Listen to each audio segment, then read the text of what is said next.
All right, hello, welcome to Adventures in Lollygagging.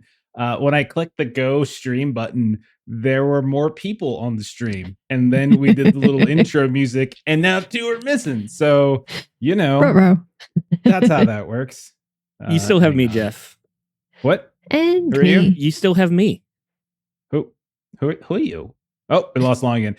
Long has not read my notes and instructions for how to fix this crashing issue that Ashley has suffered and fixed, and Maitreyi has suffered and fixed, and I have suffered and fixed, and Jeremy has suffered and fixed. So that is why Long is currently connecting and disconnecting and connecting. It'll be a minute. He's going to read him now, though. He's going to, I guarantee Sure. he's going to read him now. Yeah. So so if you all want to vamp for me for a second, I will once more explain to him how to do this so that he can get this sorted. I have always used Opera, which is why I have not suffered from any of these technical glitches, because I am not a sheeple that uses Chrome like everyone else. My goodness. So I am actually, that's what you sound like right now. That's the tone I was going for. So thank you. You're welcome. Yes, I am still using Chrome. So I'm just in that, like, you know what, I'm going to ride this out. And as long as it keeps working, it'll keep working. And then at some point, I will be the person who's doing the disappearing act, and then I'll fix stuff, and then it'll be all right. Yeah. Have you just not updated Chrome? Is that why it's not giving you problems?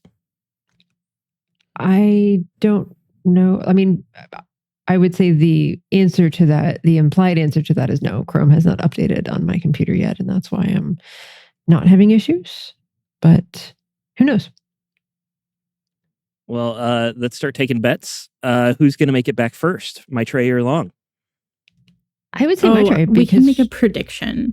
Well, I kicked Maitreyi off the show for being kind of bratty. I'm just gonna say. So Long has a better chance. She is kind of bratty. Enough of that nonsense. So, yeah, she's done. Only Jeff She's can gone. see her right now if she's here. Melissa can now. Melissa now has the power for seeing this. Okay, we got a Long. I love it. Let's see if Long's back yet. Let's see how long it takes for him to crash. So we have a Shyma. No, I mean, we she's, don't. She's pretty screwed. Yeah, let me just move that over there Yeah. really fast. All right, there we go. How you doing, Long? I feel your pain. Imagine that times 100, knowing that you're running the stream and have to do all the talking. Yeah, right? that's rough. Yep. It's pretty rough. But hey, it took StreamYard a week to realize there was a problem. So that's good to see. But at least it's working out. See, there we go. All right. So everyone here who is still allowed on the show is here. So let's go ahead and continue. Wow. So yeah, we're back to Call of Cthulhu. It's been a couple weeks. Did anything big happen in the last episode? Do you guys remember? Nothing that was worth taking notes about, I don't think. Okay. Yeah. I don't really think. Yeah, I think we're good. Yeah, we don't really Y'all need are a such summary. trolls. Yeah, a Such little So bit. trolls. trolly. We had Yeah. a crazy chase scene. Mhm, Our mhm. darling Shyma sacrificed herself. Who? See, we can make that jokes now too, because the same jokes that we did for Pastor Wood. We now get to time. Okay. Anyhow. Oh, now I feel but less yeah. special. I almost killed Will. Hey, Yeah. there's Yes. still today. Yeah. There's still Although today. you, I Felt tried to intentional. help and I made it worse. Yeah. I think Just look at time. I think you really did help. You really did help. Like there were just some unfortunate things You that happened definitely along the way of you helping. Yeah, You I guys mean, were before literally- that, I had like 11 health. And then after that, Yeah. I had 1. So you really did help. I mean, You before guys were on that the they were knife's edge on of our TPK. heels. You were And very much after on the that- knife's edge of a TPK. Don't let him tell you you're not worthy and it wasn't a good thing, Dr. Key. Mm-hmm. He is young and he is disrespectful. This isn't Will. We're talking about bullying. Will? This is Stephen bullying Ashley. Will is not- young and not disrespectful. the I don't know if we can call Steven young anymore. I don't know what we can call Oh him. no, He's clearly I still meant Will. old and disrespectful. Okay. All right. Okay. So yeah, so let's go ahead and let's start up. We got a lot to sort of figure out here because we did. I didn't mean it to be a 4-week cliffhanger of like what the hell happened. It just sort of schedules and tech issues kind of popped up, so we kept having the delay.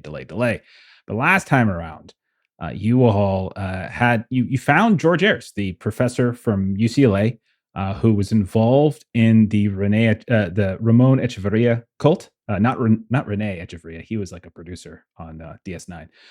But you all found him, and you discovered that he had a big old mouth on his body, the same type of mouth that had grown on Patrick's arm and on Shyma's arm and on Ankana's leg. And so you found that he had one of that, but it was also kind of calcified and not really functioning. And you learned that he had discovered and developed and expanded upon some of the things he was taught by the Afar people. These rituals of self-denial that allowed him to very much deny it the things that it wanted to persist. So you spent a few days with him. He taught those rituals to Patrick so that Patrick can now do it. Mostly it involves the idea of Patrick can never eat anything tasty, can never have like romantic or sexual relations, like all the fun things in the world. Patrick's no longer allowed to do unless he wants to risk there being an issue. If he ever wants the mouth to get to that calcified state, he would need to practice these rituals. So at the end of that training, very early one morning, this dark fog started to permeate through these dream halls that you were staying in. Will, you discovered that outside there was a figure that you guys have come to know or assume is an emissary of the agony on the wind, which is some kind of deity or whatever that is worshipped by some of the principal like cultists of the Dalal area, and that emissary seemed to be conjuring that dark fog and pushing it into the dream halls. So you also noticed that the emissary had a whole crap load of these warriors with spears and ritual knives with them.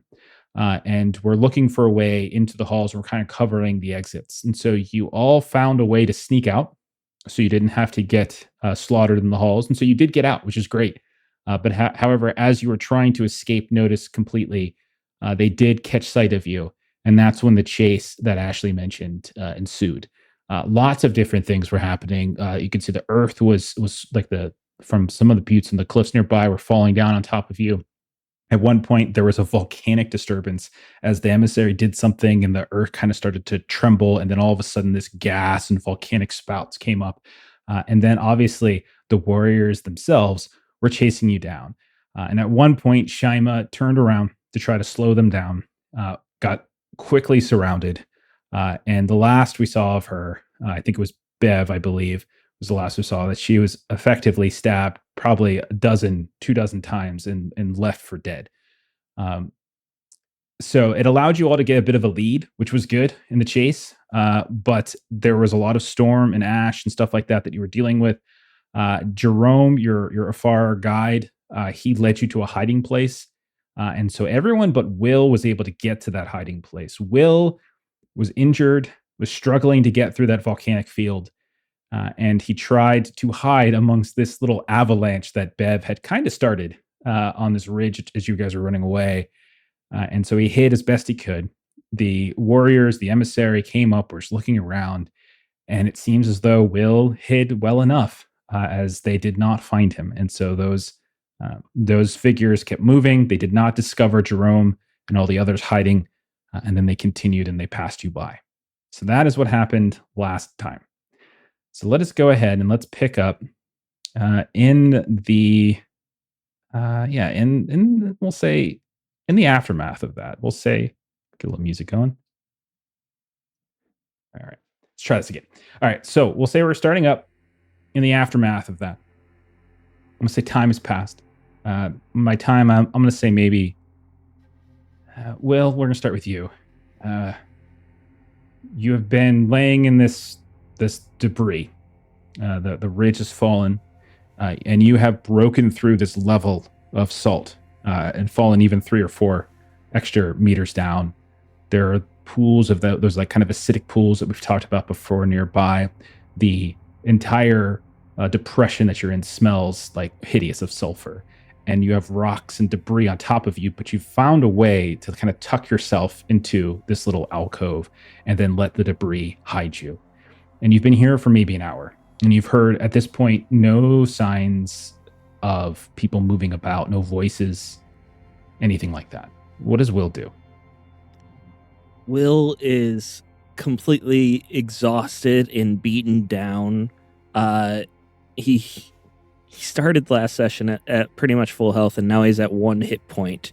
He didn't take any major wounds, though, so he's just beat up, bruised, scraped everywhere, but still mostly intact.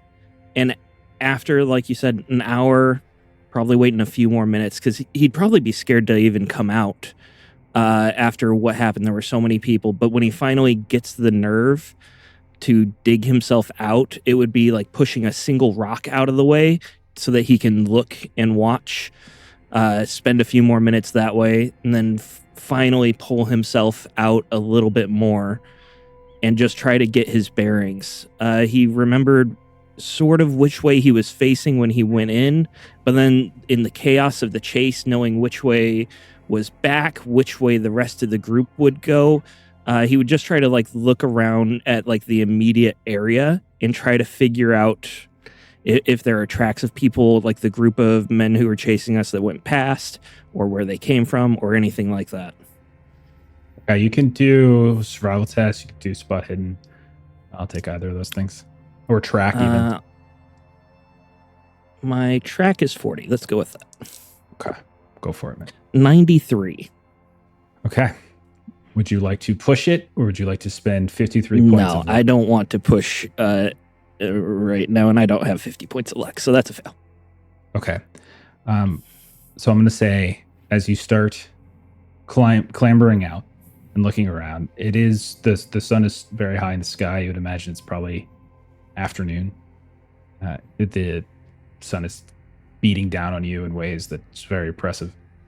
You look around, you can see that the field of like that volcanic fissure is still pouring like the smoke up into the sky, but you can see the sandstorm that had been caked up around it, causing the issue, seems to have died down. And so now you just see this fissure in the ground and smoke coming up from it. You look around for any signs of tracks, but the ridge has been so destroyed. It has been like so upturned that you don't find any.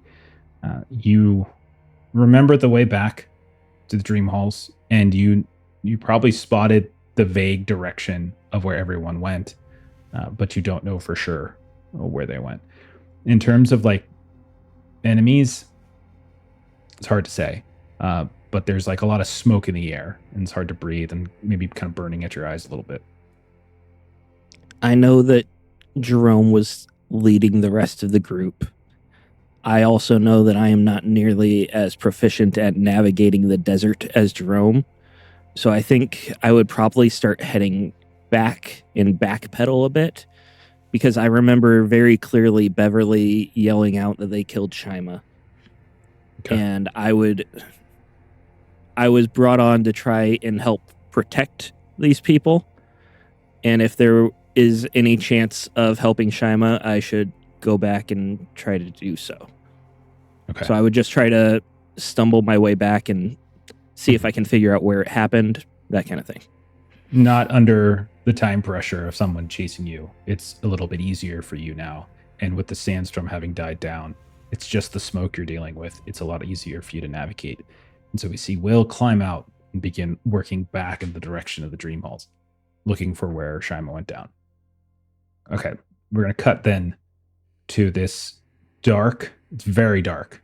There's like no light. Jerome would not let you all do it. Like you can't see each other. I think it was like Patrick and him and whoever else was involved was like doing the classic kind of sliding a giant rock over the entrance to this small fissure. And you've been in here, it's hard to say exactly, for about an hour with very little light. If you have like a lighter, like an actual, if so, I'm not sure if Marie might have one.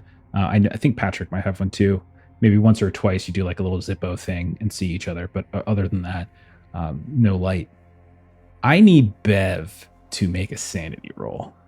And Ashley's very good about this, by the way, because she even because we put it in the back of our mind that we had to roll a sand test for her seeing her apprentice, so to speak, just get stabbed to death in front of her. 31 regular success. Okay. You're keeping it together.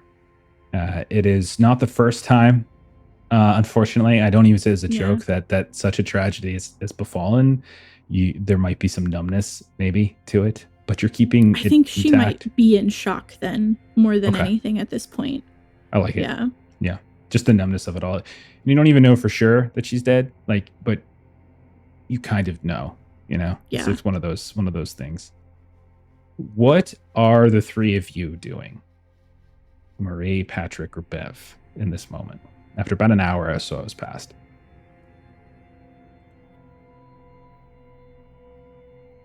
We should. I feel like we should try to go back for them, but it's so very dangerous. I don't want to just have left them both, but what should we do? Bev is quiet and despondent, and she's just kind of kneeling there. She's got her arm, her major wound is just kind of baby bird and cradled as closely to her body as she can. It was jostled a lot as we were trying to escape, and it hurts.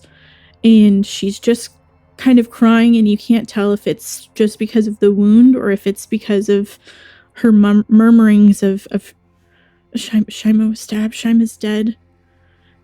And then she just kind of goes quiet, and she's just kind of sitting there in the darkness. Oh, Dr. Key, I'm so very sorry. And so Marie would try to kind of, even though Dr. Key isn't kind of sobbing over this, she'll still kind of try to kind of pet her and look to Mr. Price. Did you see what happened with Will? Caught a glimpse of it. He rolled around in the sand. I'm sure he's fine. But we need to leave. Beverly's got injuries. Shyma's most likely dead. We gotta get out of the low. Well, they certainly are not going to be able to locate us here. They could be wandering around out there trying to find us. We can wait a moment. A bit longer. We should make sure that... I don't know if we should wait too long, because what if they double back? The cultists.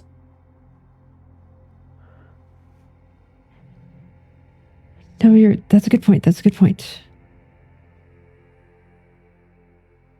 Okay, the other thing to consider, did any of you take damage during the escape? The debris, Beverly the sandstorm. did. Yeah.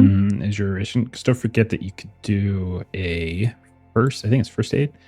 Man, it's been a while. I think you could do emergency medical care. So it's a first aid roll, and it has to be delivered within 1 hour. So if any of you took damage during this chase in this hour that you've been in the darkness, you can try to make a first aid roll. I am, however, going to increase the difficulty of that first aid roll to hard because you're doing so in basic darkness. Okay. But it's there to be used if any of you need it. Yeah, I'll help out Beverly. Check on the splint that was casted by Will. Make sure that's up. Okay. Nice. Yeah, the new wounds that she would have gotten was she took some damage from the lava flex. So she has this burn kind of across her collarbone. And I imagine it kind of ate through the fabric that she was using to secure her arm to her chest, because that's where the burn hit, was kind of where it was tied across her shoulder. All right. Go ahead and roll that first aid, Patrick. Say you do. All right. Alex got a Crushed 6 it. is extreme. Wow. Crushed it. Okay. Nice job, Mom. Okay, we're using faster recovery roll from Pulp. So roll a d4 and you get that much HP back, Bev. 1. I'll take it. One's I'm better up than to 4 HP. Okay. All right. Okay. Well, actually, do you have a major wound?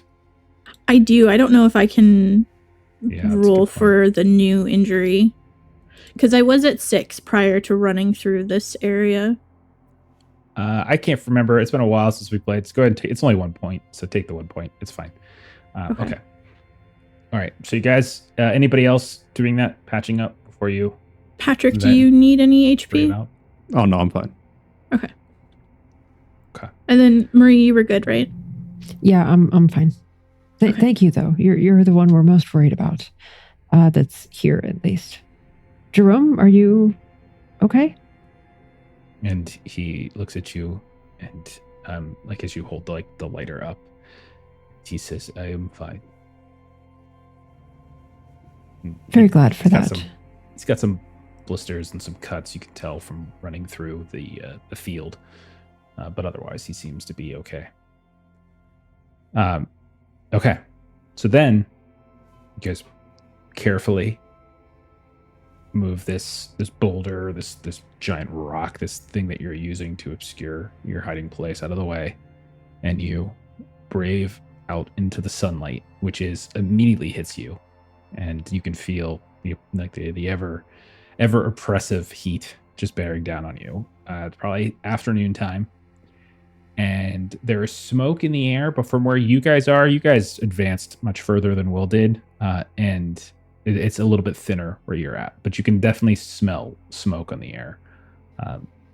What would the three of you be doing? Would you be trying to backtrack to Will? Would you be pressing forward? What do you think? I like to just continue forward. We should try to find him.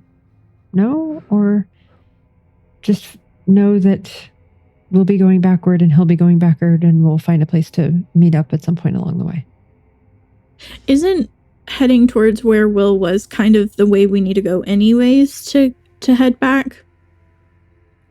Or am I thinking incorrectly? So if you want to get back to Cthulhu, which is the last safe harbor you've had, you would be moving away from the Dream Hall. You'd be moving east, basically. If you wanted to try to backtrack to see if you can discover what happened to Will, what happened to Shyma, what happened to George Ayers, like if you want to do that, you'd be going west. So it is going opposite direction. I think we need confirmation. Well, to Mr. Price's point, we can go to Cthulhu and have that be where everyone meets up. We do You need are to get you out of here. 10 You days are away. unwell. You are about 10 days away from Cthulhu. Cthulhu's not like 20 minutes that way. Yeah. It would be a significant trek that you'd be doing. So I can take you to where I last saw him. That's about it. All right. So Thank you guys you, start Mr. Price. backtracking. I'll cut back over to Will. Will, you make it through the volcanic, that volcanic field here and A lot there. easier this time. A lot easier without being chased and without the dust storm compounding the issue. You find the site of what looks like a skirmish. You can see that the ground has been, scattered about here and there. You can see blood everywhere. You can see there is this one concentrated section of blood on the ground that you would know is the result of probably a body that has been lying on the ground bleeding out. You see no body, though. You do see some scattered equipment, debris, that kind of stuff. What looks like a torn up bag, probably Shyma's bag, which she was carrying her things in. But that's about it. You don't see any signs of her. What would you be doing? I would like to try and do my best Aragorn and talk to the earth and look at how, just try to piece together as best I can, what would have happened. I'm not trying to track down where people went because I'm not in a condition to follow, but I'd like to, it's weird that they would take her body. So I would grab her bag and try to just look at the scene as best I can to try to understand what happened. Okay. You can roll an intelligence test, maybe. Just roll intelligence straight up as you try to Sherlock Holmes it. right? Piece it out. I rolled an 83. My dice are very cold today. My intelligence My is 50. gosh. Let's spend the luck. Why not? I've got 30 luck. If you want, it's up to you. You don't have to. You No. could get a little bit of something. It'll just be vague. Like you'll probably always lack certainty. Is the issue. Yeah. So it's Yeah, a what question the hell? of do you, I want to spend it. all right. Oh my goodness. From what you can tell, the amount of blood that's been pooled, it is highly unlikely that anyone could have survived it. Okay, it's just too much. There are other like streaks and splotches of blood here and there, like on a rock or two, that could be sourced from somebody else, and so you can definitely tell that she got a few licks in herself, but nothing nearly as voluminous as this. When you go through her things, you can find that there are most of the things that you see in there are her like basic supply stuff that she used. Like you can see like they took like common things like a canteen, foodstuffs, anything she might have been carrying.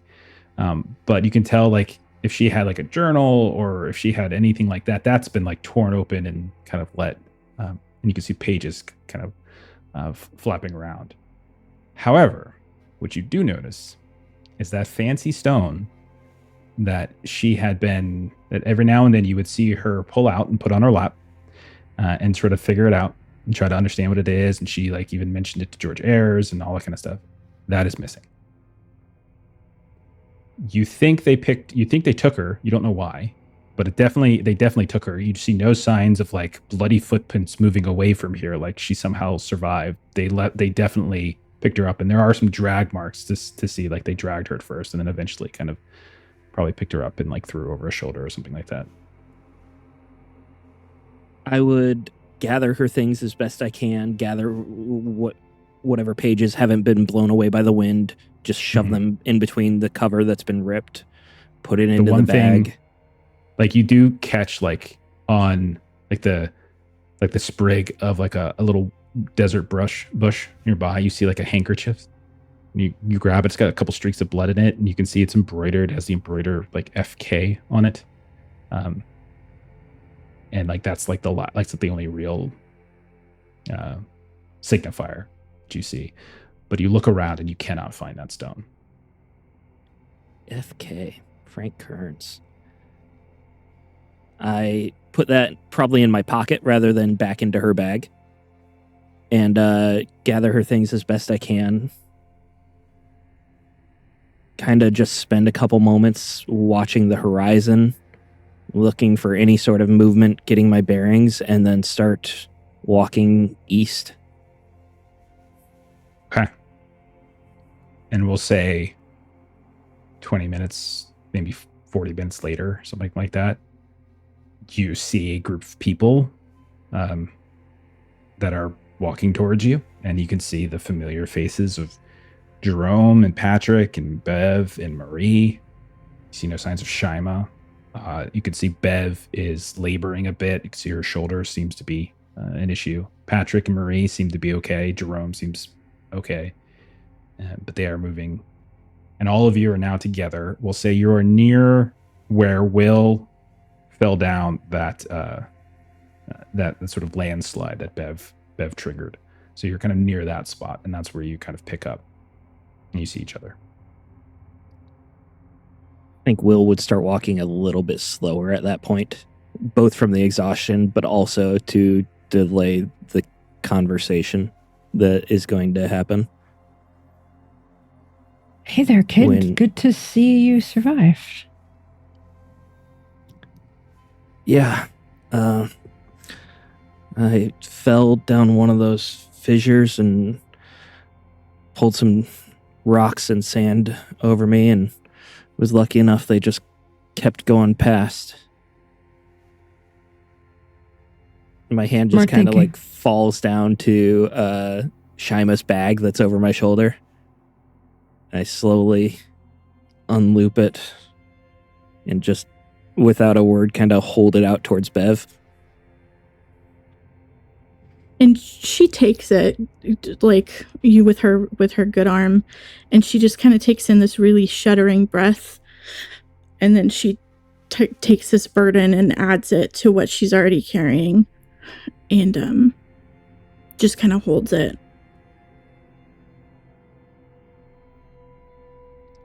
Headed back to there's- Cthulhu. Yeah. Nothing then? That's it.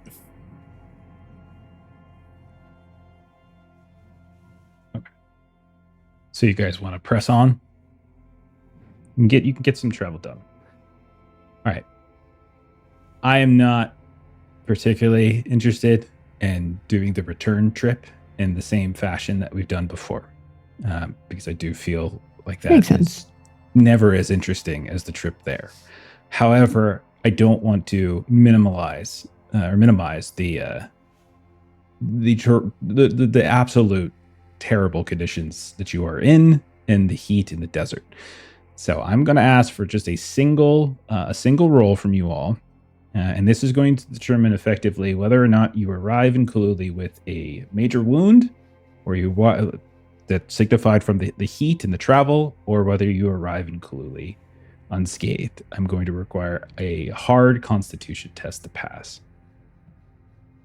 I also feel like from a roleplay perspective, we would be almost in silence, I think, kind of coming to terms with Yeah. Shyma not being found. So I think it would be a very quiet. And Jerome would time. remind you there could be others still here. We must be quiet. We must move with haste, but with prudence. And like he takes you a different way. And he finds even like you travel more at night than you do it during the day.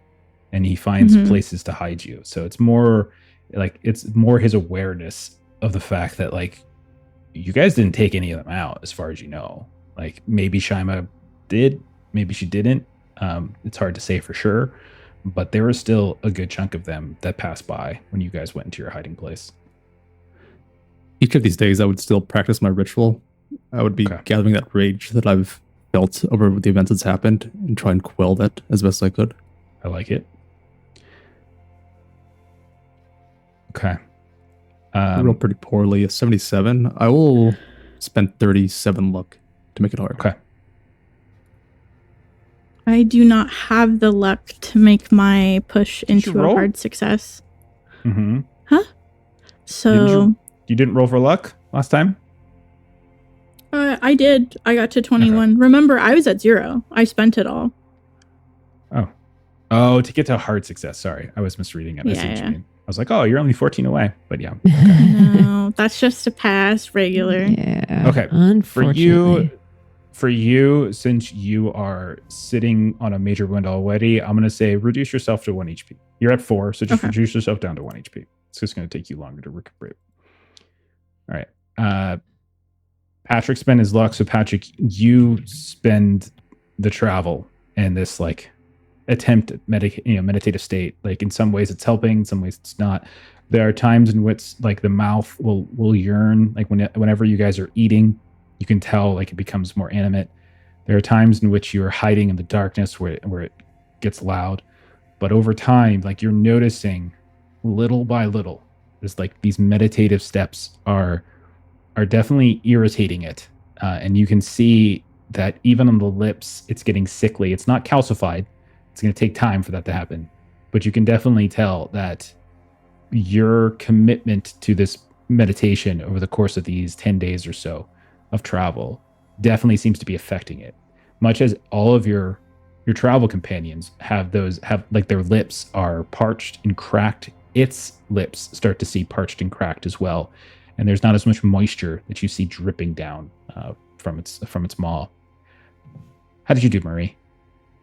I did all right. I rolled a 32, and so I spent 7 of my very precious 18 luck to get that to a hard success. Okay, good. So is there anything that you think Marie would have been focusing on or doing or thinking about in the travel? I would say Marie is just reeling from leaving Shyma, whatever happened with her. And so she's very much not paying too close attention to where she's going, kind of following behind everyone. She's thinking, as she tends to, about good times. So, Shyma having fun at the party on the boat and like all of those times, when she was really kind of like shining and that. So that's kind of what. So oddly, you might see a smile come across her face here and there as she's, kind of recalling a happy memory. Like it. How did Will do? Not well. 56. I needed a 30. Okay. So that is a major wound for me. What do you think it takes the form of? Do you think it's just some sort of overarching like heat sickness? Do you think it's like you fall one day or something? I would say it's a bit of general weakness. It wasn't that long ago where that spell was cast on Will, where his skin was like cracked and broken. And then he took so many burns and lacerations from the chase. And then he was hidden in dirt and debris. I think he's probably like fighting off infection at this point. Where like there were just so many different small wounds that all just got dirty, and he's got no chance to shower or bathe or clean any of them out. Water is too precious. And I think it's just causing like an extreme exhaustion as he's trying to fight off all of that infection along with the heat and everything. Yeah, your complexion must be something fierce, like as you're losing that strength in some ways, paling, and then in other ways you're like getting beat down by the heat, your skin kind of peeling away. You probably just look like a mottled mess. The good news is that after about a week and a half of travel, slow, methodical, careful travel, and this is the first time you've traveled really without like the help of camels, so it's probably been this is one of the reasons why it's been so difficult on you. You return, and you can see in the distance the signs of like the low smoke drifts that are coming up above, which you would know is a settlement, and you see the familiar like dome-shaped shelters that are part of the relative permanence of Cthulhu. Remember that the Afar people are very nomadic, but there are cases like Cthulhu where there are more firm and established settlements. And as you approach, you can see, just like before, a group of warriors come out, each of them carrying spears, asking questions, Jerome doing the speaking, and you are recognized, and you are brought in. And even some of those warriors who, although you're not able to really communicate with them very well, like they come up to you and like you'll see like, they'll kind of look at you here and there, like some of them are like kind of pulling your eyes down, like almost like they're doing like little medical checks, and they shout out to somebody else, and someone grabs you by an arm, and maybe Will, because of how he looks, and gently pulls him in the direction of a healer. And someone comes over and starts looking at Bev's shoulder, and sort of the same thing kinds of happens as you all were welcomed in. And at a certain point, some time will pass, and you'll be called into Maitreyi's tent once more. Jerome will come fetch you. He himself it's not been easy. The travel has not been easy on him either, but he has far more experience with this than you. But eventually you come to her tent. You don't know if maybe an extra day has passed. Did you all sleep? It was that kind of haze. You're drinking, you're eating. In some cases, like it's that moment where the sun goes up, the sun goes down, kind of deal. And then eventually we find you all in the tent with Maitreyi, and her, she's got her head wrap, and she's kind of cross-legged on top of sort of a small mat, and you smell like this kind of incense, this scented smoke. As you come in, you see Jerome off to the side, and it's like she has a very like pitying look at you all, and she says, "I'm very sorry to hear about the death of your friend. She seemed to have much spirit to her. We will honor her and her story. That you all have traveled as far from here, as you have and returned, is itself a feat, an accomplishment that most of your kind would not, well, they would not have returned. And then she settles in on Patrick at this point.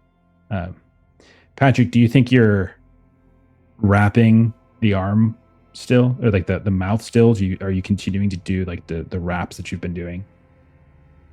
I think I've left it unwrapped, just letting it hang. Okay. And it like shows up, like it still gets noisy from time to time, but when it does, it almost sounds like it's parched, you know? Like it sounds like it almost has like a sore throat. And it even begins to make sounds at this point. Doesn't alarm her even in the slightest. But she looks at you and she says, "Am I to trust that you have found Mr. This professor?" Met the man in the Scourge Halls. I see. And it is a high price to learn, to meet him. Do you feel it was worth it? We've lost one, but gained some semblance of hope. Most I can ask for. I see. And what will you do now?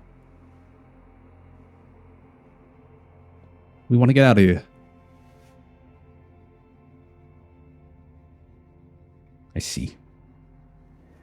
And you guys start to hear like a tent flap open, and you see somebody else step in, and you see Captain Louis Moreau.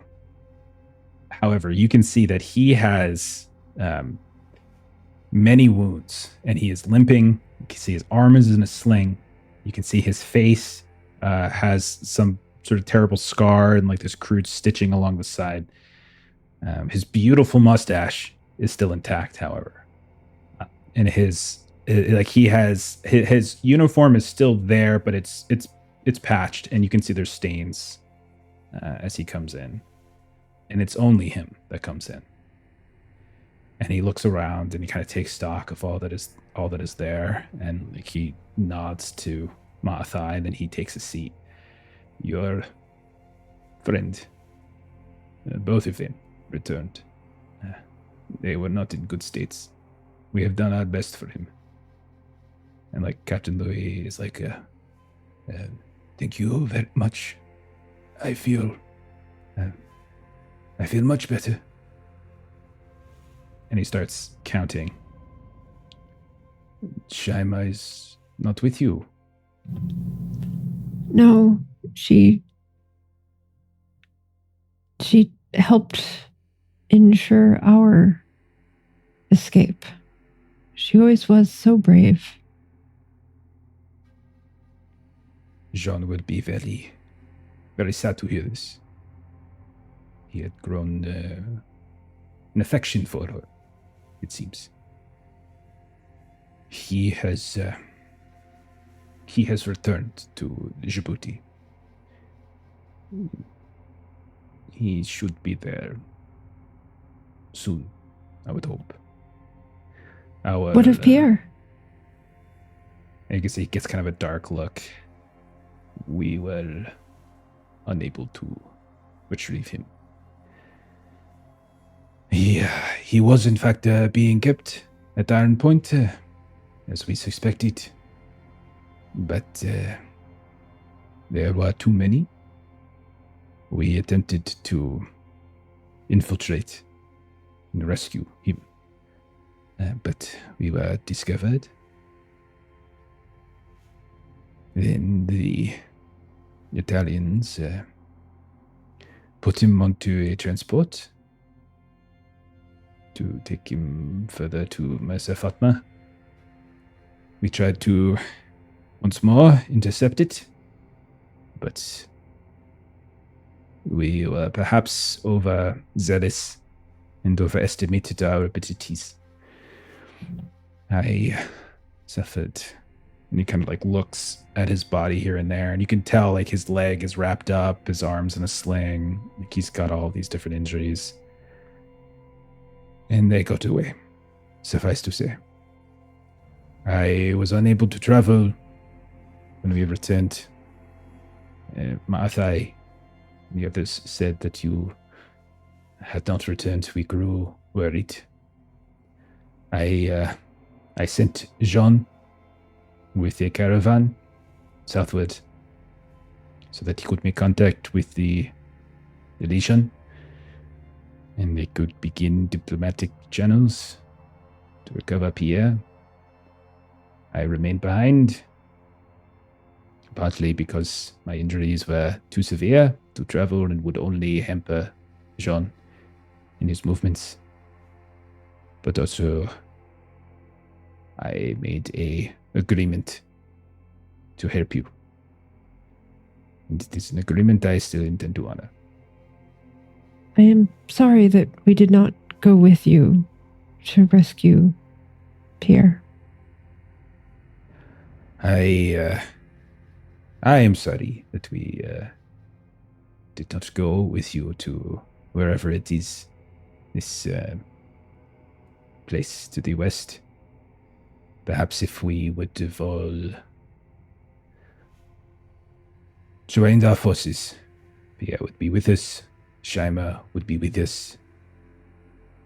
This is a hard lesson to learn, but it is one that we should.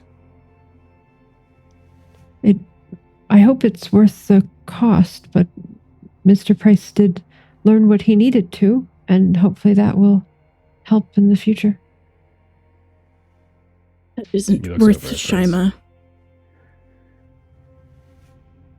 Marie He just kinda, sort of like, drops looks her at you. head. He looks at you and he like kind of nods because like you could tell he's not happy. Like he lost, like he has no idea what's going on with Pierre, right? So like he could tell there's a sentiment that he kind of agrees with you, but he just kind of nods and takes the high road.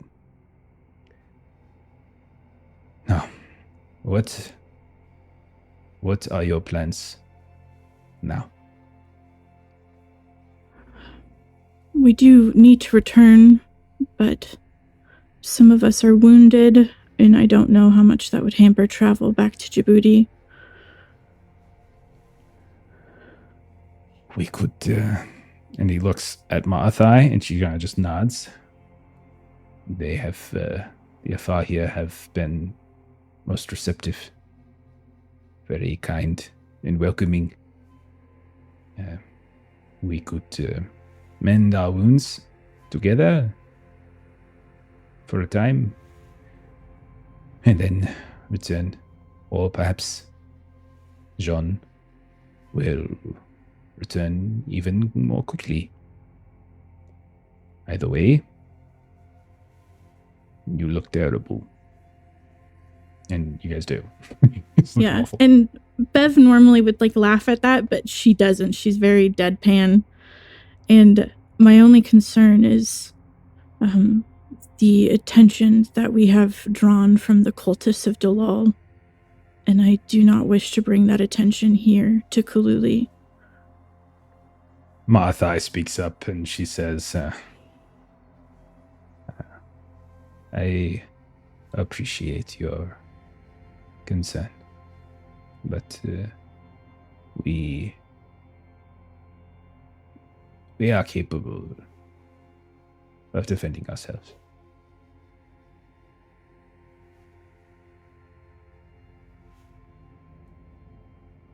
So,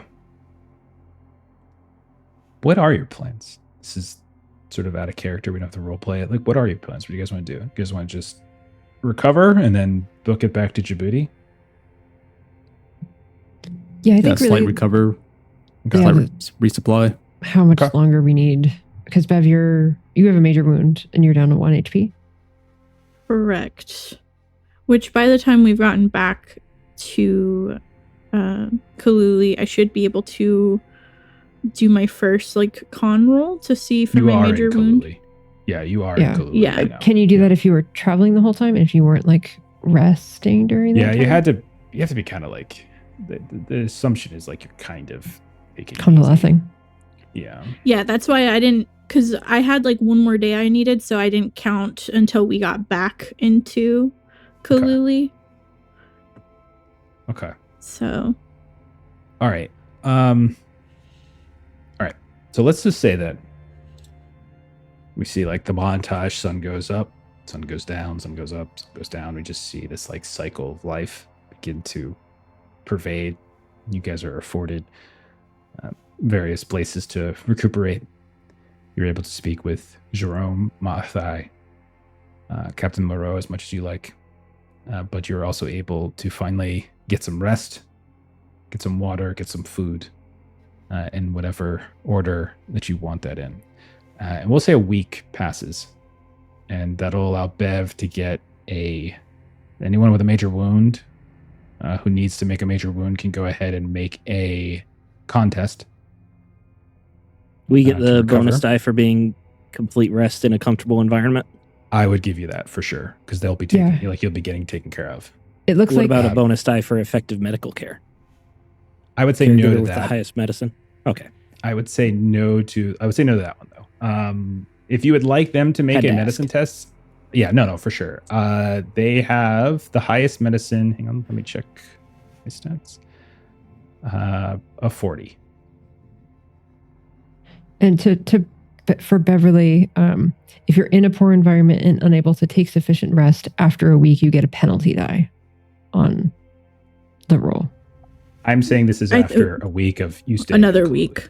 Yeah. second week. This is a Okay. week. This is a week of you all recuperating in Cthulhu. Marie and Patrick, neither of you had major wounds, right? No. So you No. Correct. you can do your daily recovery then. So you guys should be pretty much full, right? I think. Yeah, I would get 5 back Yeah. to Yeah, max. I'll get 3 back. Okay, so the two of you are fine. It's just up to what happens with Will and with Bev. So So we are Resting. rolling con with a bonus die. yeah, I would say with one bonus die. I rolled a 43 under 60. Okay, excellent. That is a success. You recover 1d3 HP. And I rolled a 3.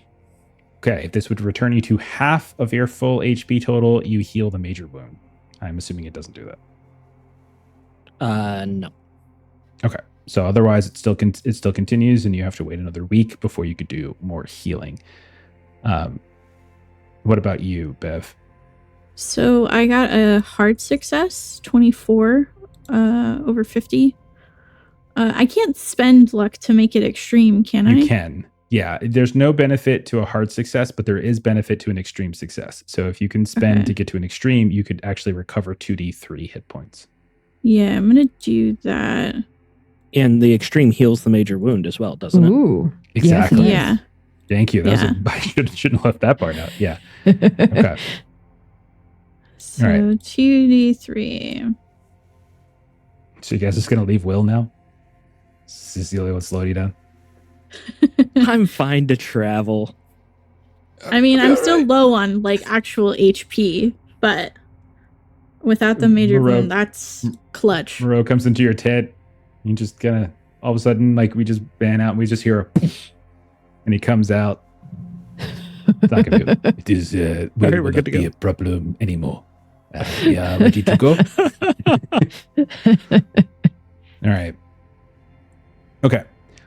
So then the question is, do you guys want to wait another week, or do you want to push off with Will in sort of severe condition? Will would advocate pushing off. Despite being in as injured as he is, he gets antsy. And he wouldn't like Okay. resting in a strange place this long. Despite how just absolutely depressed Beverly is, she would, if we do stay, she would take the opportunity to continue to learn as much afar as she can, like Yeah. in honor of Shyma, and spend some time crafting something like in memoriam of her. Ooh, But Shyma didn't Okay. know afar. she was No, trying. but She she wanted to. she tried. She wanted to. She loved the culture. Okay. So it's up to you guys. If you guys want to stay another week, you can stay another week. But there's really no real point staying 1 day or 2 days. It's really just a week, or you leave now. Yeah, that's kind of yeah. the choice. Because like it only really matters if Will gets another Marie's week. Marie's feeling good, so really if Will and Bev are both up for traveling, I think Marie would want to leave. Mr. Price, Okay. what are your thoughts on traveling? Yeah, I agree with that. All right. So we'll say you managed to, with Jerome's help and with Captain Moreau and somewhat recovered, and some others who come with you, you kind of become members of a salt caravan that begins to head southward. It moves at not a leisurely pace. That's probably, I shouldn't say it that way, but at a pace that is not like too hard, and you get the sense that they're doing that for your benefit. Who has the highest luck? What are we doing? Let's see. Not me. I have 15. 15? 11. 9. I have Jesus. 7. Okay, Patrick. 15's the highest. Wow. Oh my god. Patrick, give me awful. a luck test. I was the highest. I had 21, but then I spent it. It was I well spent worth 30 the this spend. session. It was well worth that it, spend. yeah. Oh yeah. Oh, yeah, yeah. Your Totally. was huge. I think I'm still affected by the penalty that you gave me. Yeah. So we're still in the area. Yep. Until you leave Ethiopia, man. That's what you So get for 15, being so disrespectful. 15 with the disadvantage. Uh-oh. Let's see. What are the chances he rolls like 2 6s? He rolls 2 54s. Pretty good Okay. roll, but I failed. All right. 55. 54. 54s. Okay. All right. Unfortunately, when you eventually reach, again, we're just montaging this. So most of the travel is montage. You are with people who know what they're doing more than Jerome. So you're every time you stop to rest, it's very easy for you all to find places where you can recuperate. You're not going to get the benefit of a good rest eventually, unfortunately, but you all are traveling in a way that seems a little bit more effective than a little bit easier on you all. And considering the last leg of travel from the dream halls back to Cthulhu, like this is easy. But when you get to Sabo Remo, there was definitely a hope that Captain Moreau was hoping that Jean would meet them there with sort of, with trucks. But sadly, that is not the case. And so you kind of continue again on foot. And it is another, I would say, a total of, doing some quick math. Okay, it is a total of another 12 days between, so 12 days travel time between Cthulhu and eventually to the boundaries of Djibouti, where you're able to finally get into a good old-fashioned vehicle, drive your way back to Djibouti City, and you are once more out of the sun. Will, you can make a test, but you're going to have a penalty die because of the travel. Yeah. That is, I rolled 2 40s. So 41 is a success. Okay, excellent. So So I you get do another still get a D3, 1d3. right? Yeah, you still get your 1d3 back. That's great. Still not going to put me to half, though. I rolled another Yeah. 3. So that puts me to 7, which is still under half. Okay. And Bev, you would be getting your normal recovery stuff as well. So just go ahead and make sure. So it's +2, because again, we're using faster recovery. So you would be able to get +2 a day as needed. Okay. Oh, sweet. Then I'd be good because I only have 18. So all in all, it's been approximately, trying to do a little math here. It's been 3 weeks, we'll say, since you returned to Cthulhu. Okay. It was about 10 days for your travel from the Dream Halls to Cthulhu. So we're looking at 31 days. You stayed with Heirs for about 3 days. You had another 10 days worth of travel back to from the Dream Halls back to the dig site. You had about 2 days worth of 3 days worth of travel and stay at the dig site. So when you guys originally left Cthulhu, okay, to go explore the dig site, and then eventually was 47 days ago. And that is not taking into account the original travel from Djibouti to Sabo Remo to Cthulhu, which was about 2 weeks as well. So you my guys goodness. have literally been gone for 2 months by the time you get back. Wow. So by the Such a time you long get to time. And So Frank it's been Kearns 2 has months. just been drinking in a folding chair by the plane the whole time. Wow. When you eventually make contact with Frank Kearns, you do learn that has not been the case. He actually has been doing various runs with the ship, or with the plane. But he will meet you all in that same hotel that you all were put up in when you first arrived. And this is, when he comes into the room, he can see you guys are looking better, but you still don't look great because you still are just traveling. And he also notices that Shyma's not there. And so you guys have to go through that process once more. And Will, you are the focus of his anger. And he's just like, I brought you on, kid. For this not to happen. Not Shyma. What the hell, I'm kid? doing everything I can here. I mean, this is the second time I've seen her run off into certain death. What do you want me to do? Die next to her? Maybe. Or maybe you die instead of her. It's not his fault, Kearns. Lay it on me instead. Looks over at you. And he looks at your arm, which, again, continues over the course of this time. If you're keeping up those rituals of self-denial, like, you're definitely seeing it's continuing to have effect. It's slower now. It's not as loud. When it tries to snap out at food or a person, it's not as quick as it used to be. You can definitely see that your meditation is having an effect. And he looks at you. He looks down at your arm. Well, maybe if you had some balls like she did and just cut the damn thing off, we wouldn't have to come out here and get her killed. I'm sorry.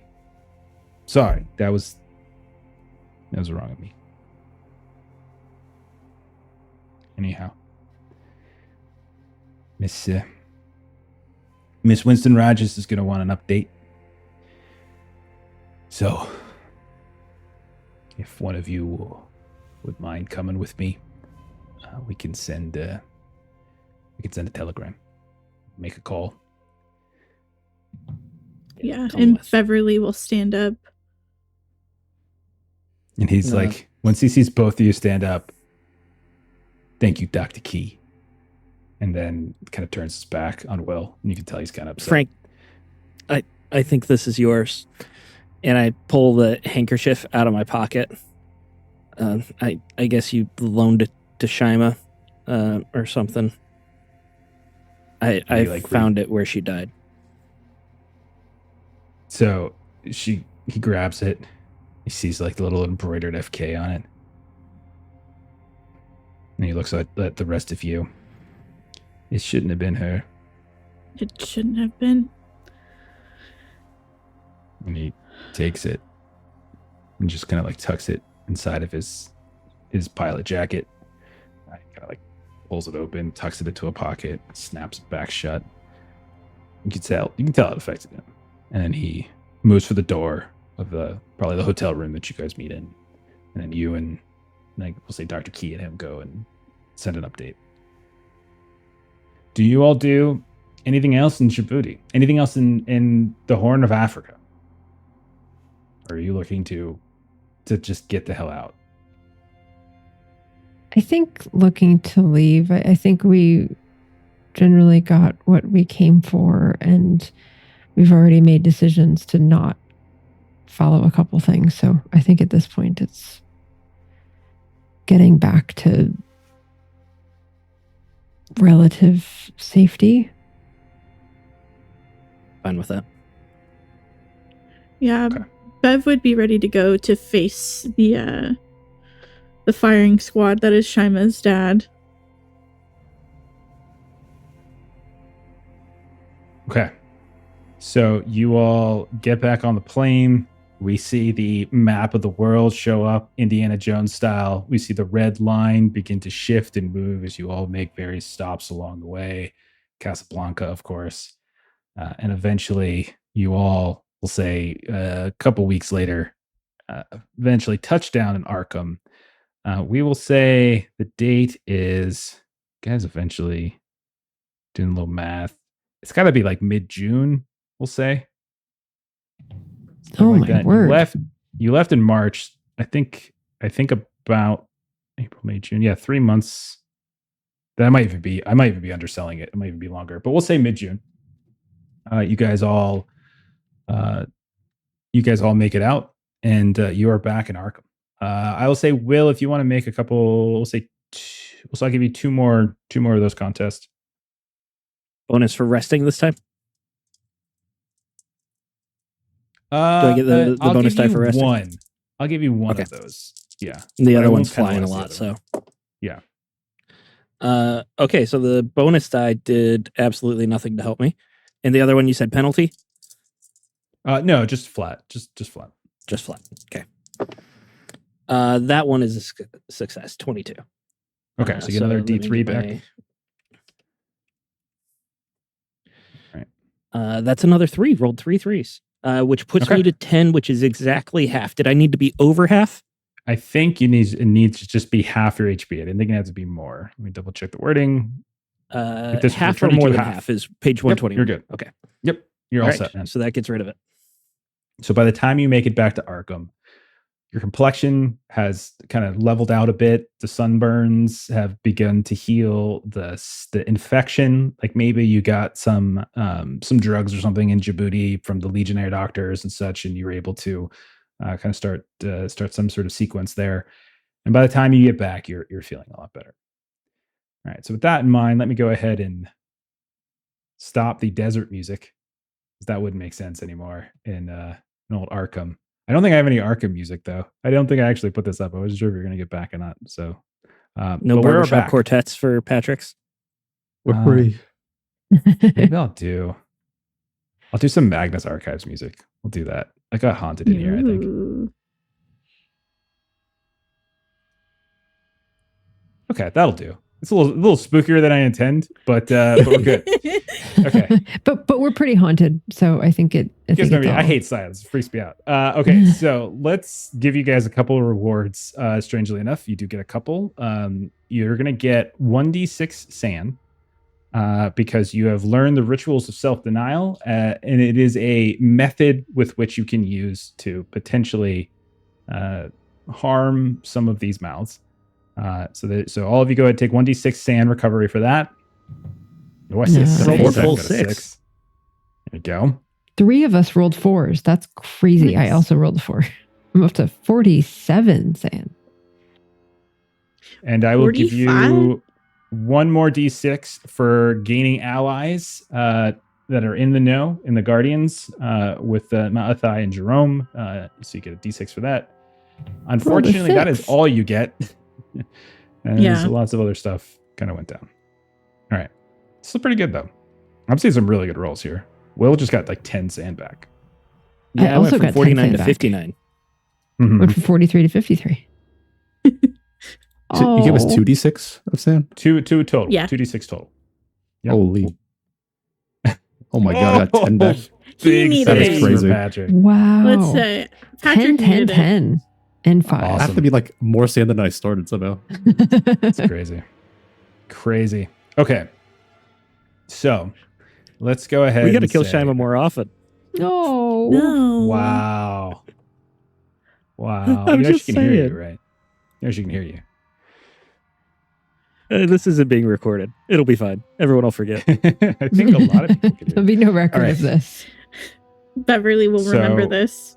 I'm gonna say let's make it June 20th, 1937. We'll say, as you've been gone, we'll just call it that. That's about right. Something like that. It's summertime.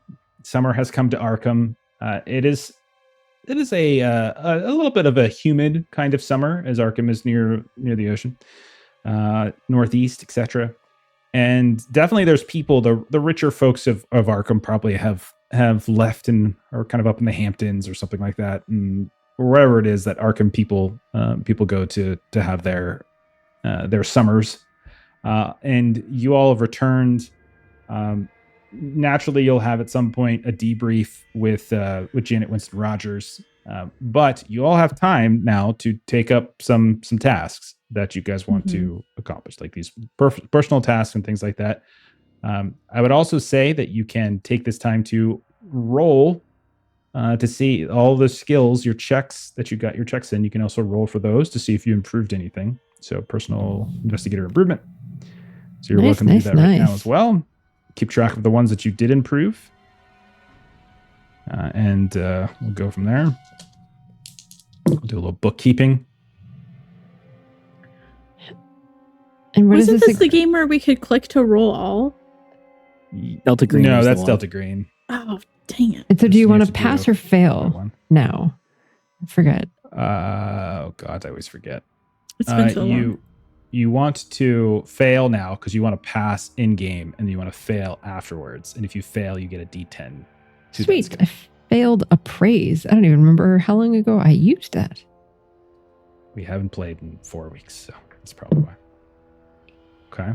8 new appraise. Damn. And while you're doing that, I'm going to pull up the notes I have on Arkham so I remember all the various people that you know here. All right. All right. Anyone get any juicy, juicy big updates? Not yet. Still rolling. Okay. All right.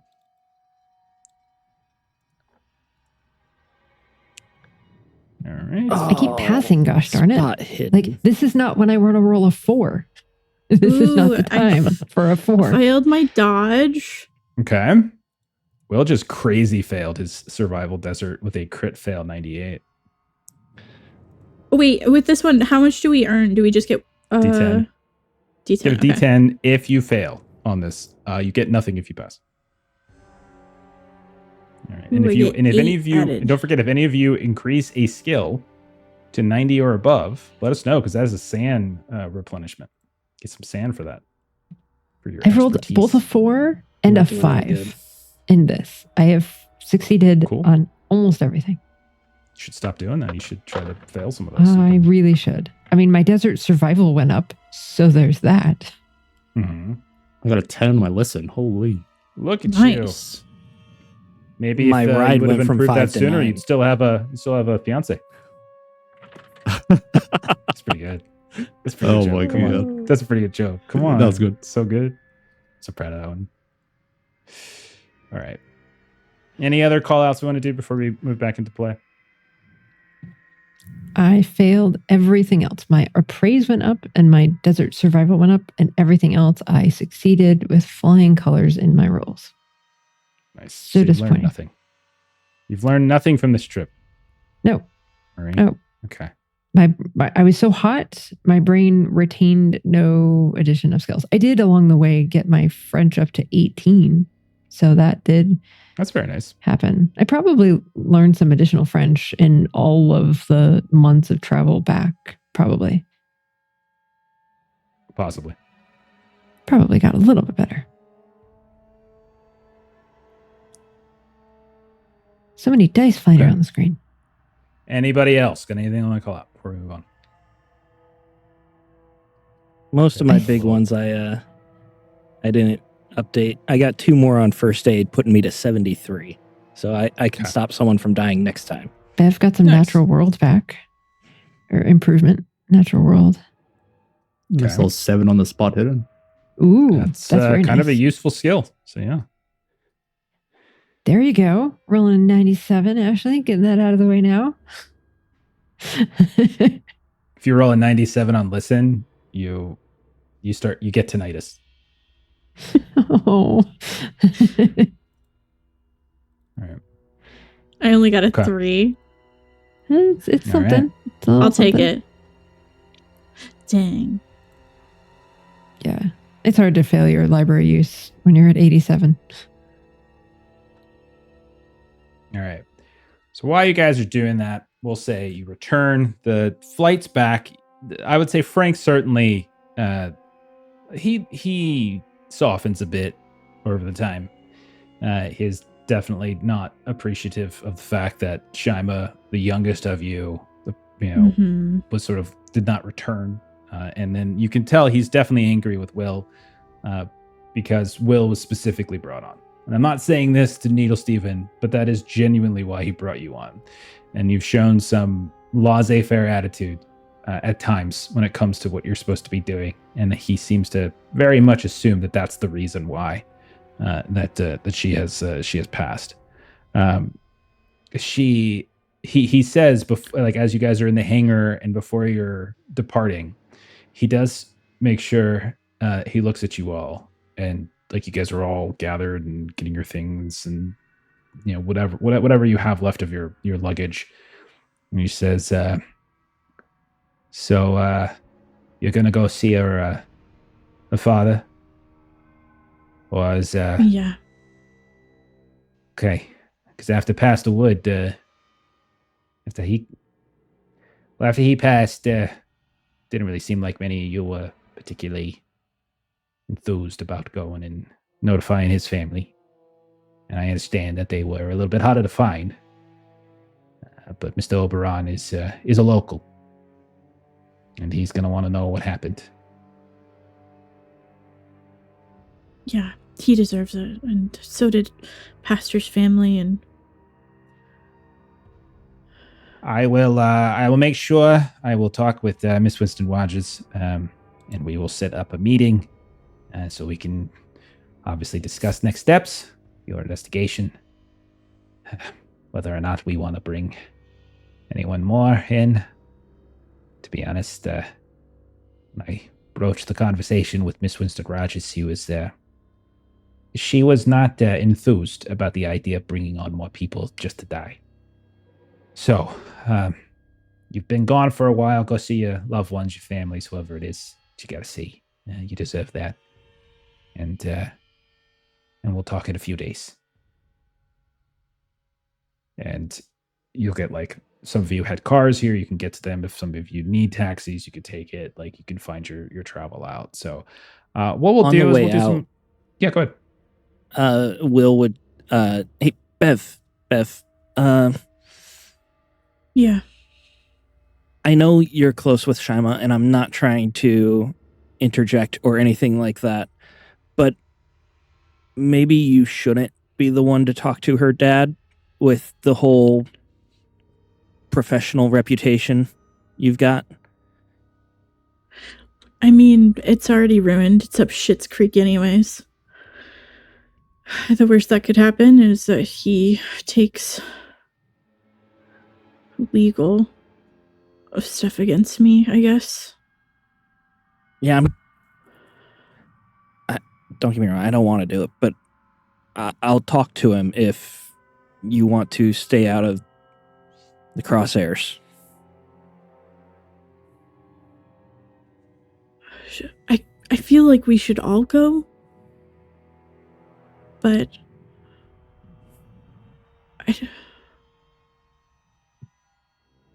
if Maria is around to hear this, she would agree.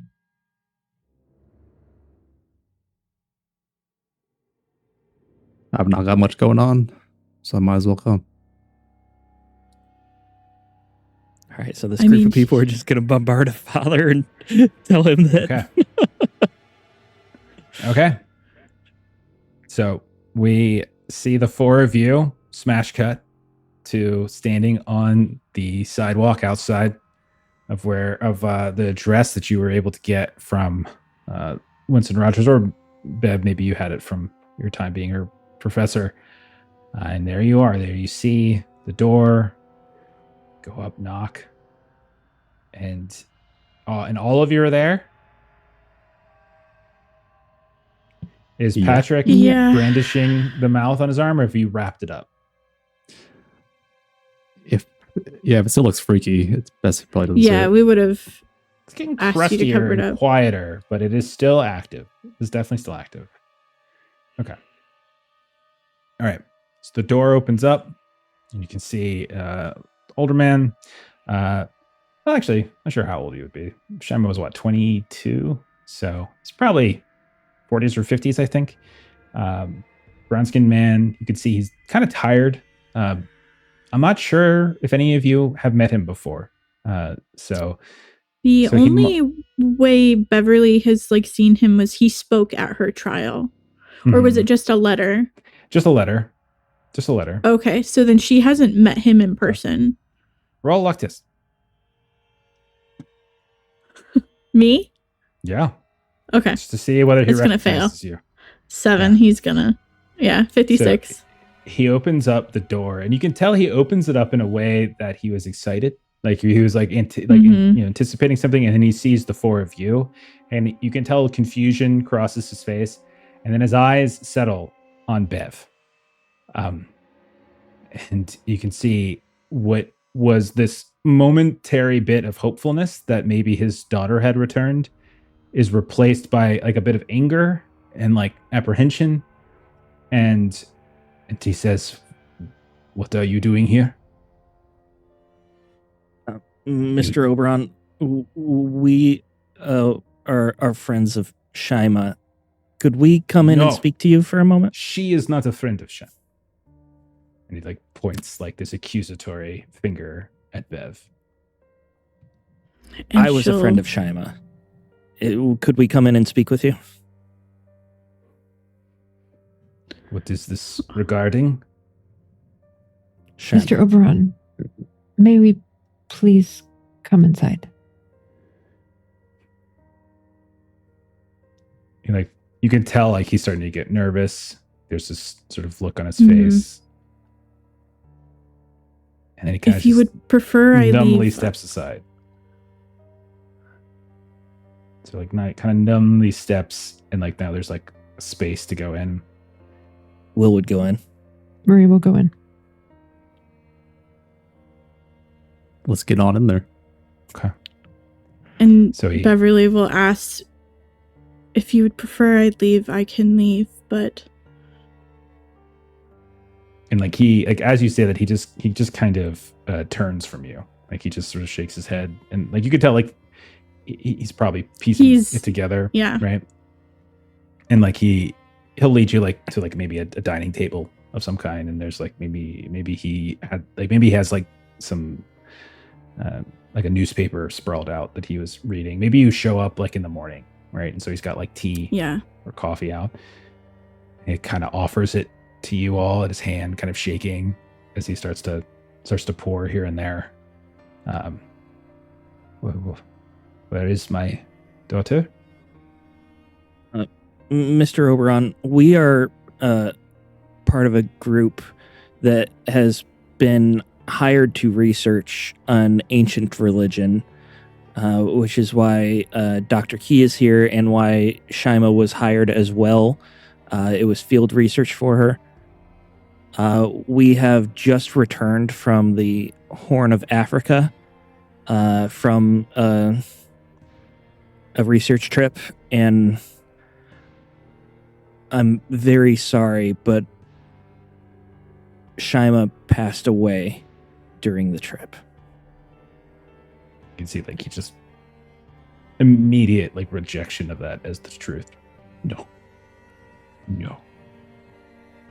You must be mistaken. No. His head just kind of twisted. No. Mr. Not my Oberon, Shyma. Shyma was an amazing young woman. She is an amazing young woman. She was. We all loved her very much. Love. And he keeps like correcting tense like every time you say something. No. This is cruel. This is very cruel to do this.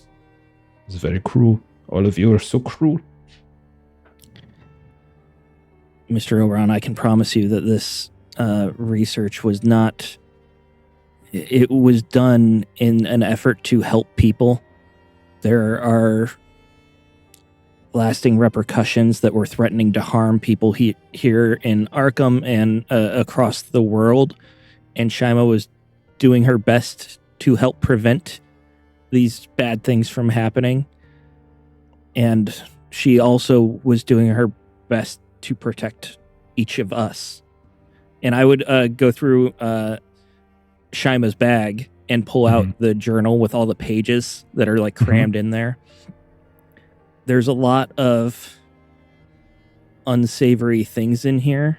But if you want to know more about what your daughter was thinking in her last days, what she was trying to help prevent, and I just slide it across the table.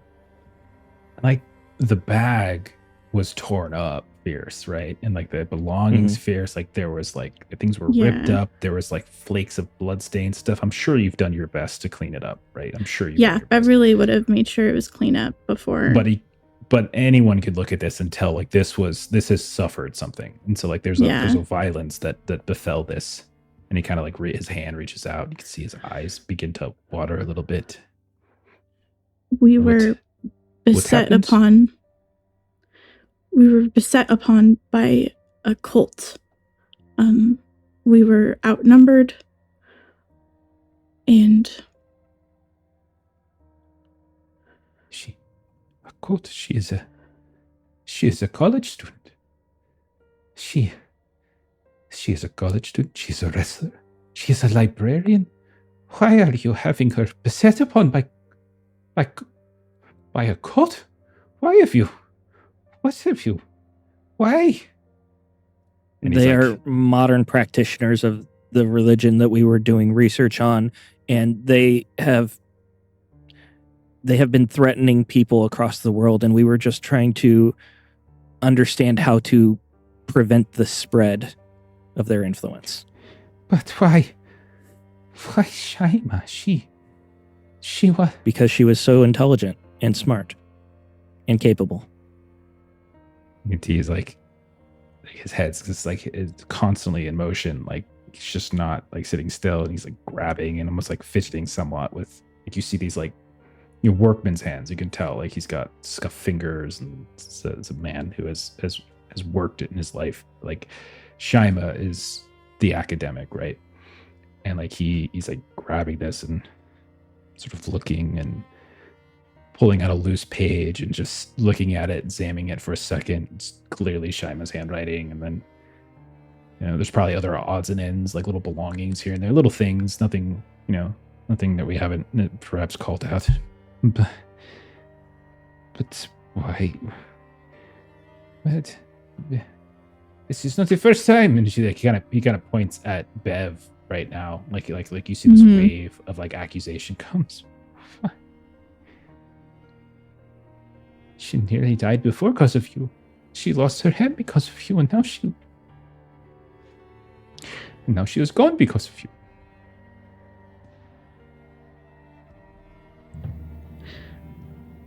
This is incredibly tragic.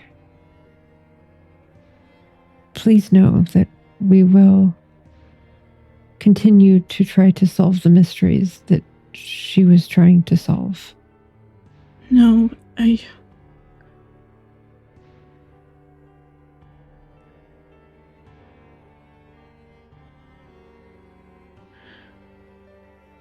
That does not bring me comfort.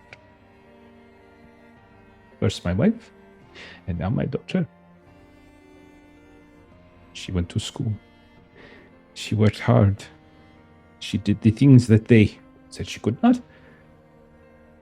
She was smart and brave.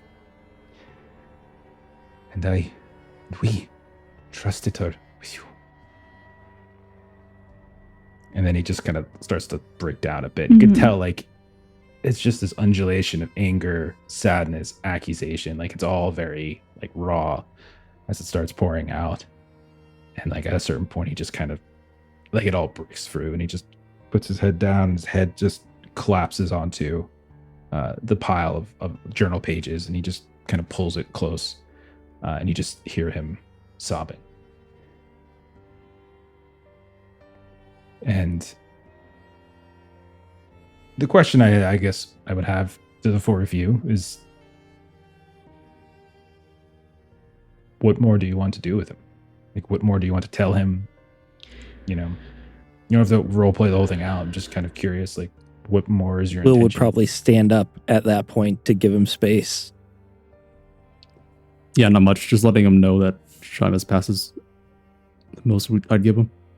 Okay. I think Marie would be a little practical, and so knowing that he lives by himself, she'll go check the kitchen, make some fresh tea, maybe try to put a little food together or something, just so that he'll be taken care of for the day.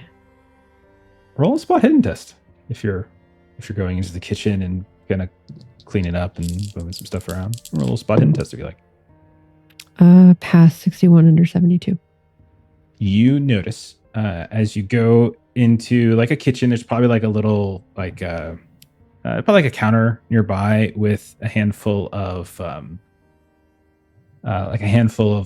different not just foodstuffs, but like correspondence letters, and you can see like there's like he's been setting aside mail for Shyma, and there's like a whole stack of it, and he's just sort of piling up in this small little basket. A few of them you can tell Miskatonic University stamps on it, pretty official stuff. One of them catches your eye, as it is from an address in Merida within the Yucatan of Mexico. You can see it right there. You can see the stamp. You can see it's right there. It's addressed to Shyma. But yeah. And you see Marie pick up this envelope, note the address on it, and you'll see her as if she's going to ask permission. So you'll see her start to walk back in the direction of Mr. Oberon and maybe Dr. Key, and kind of looks at what I imagine is his, kind of sobbing back. And you kind of see her make a choice, and she'll step back and she'll tuck the letter in a pocket. Okay. I'm not going to say a roll is required in this case. You had stepped out. He's distracted. I think you're okay. All right. Anybody else you're looking to do? I'm going to say you stay, like, obviously we'll say you stay with him for a little while, drink some tea, drink some coffee, whatever it might be, get him some food, which he picks at whatever best. Questions he has, Bev will answer and answer honestly. Okay. Depending on like, I think, yeah. I mean, I think those are the types of things I wonder if it's like the rawness of the moment he might not be looking for such granularity yet.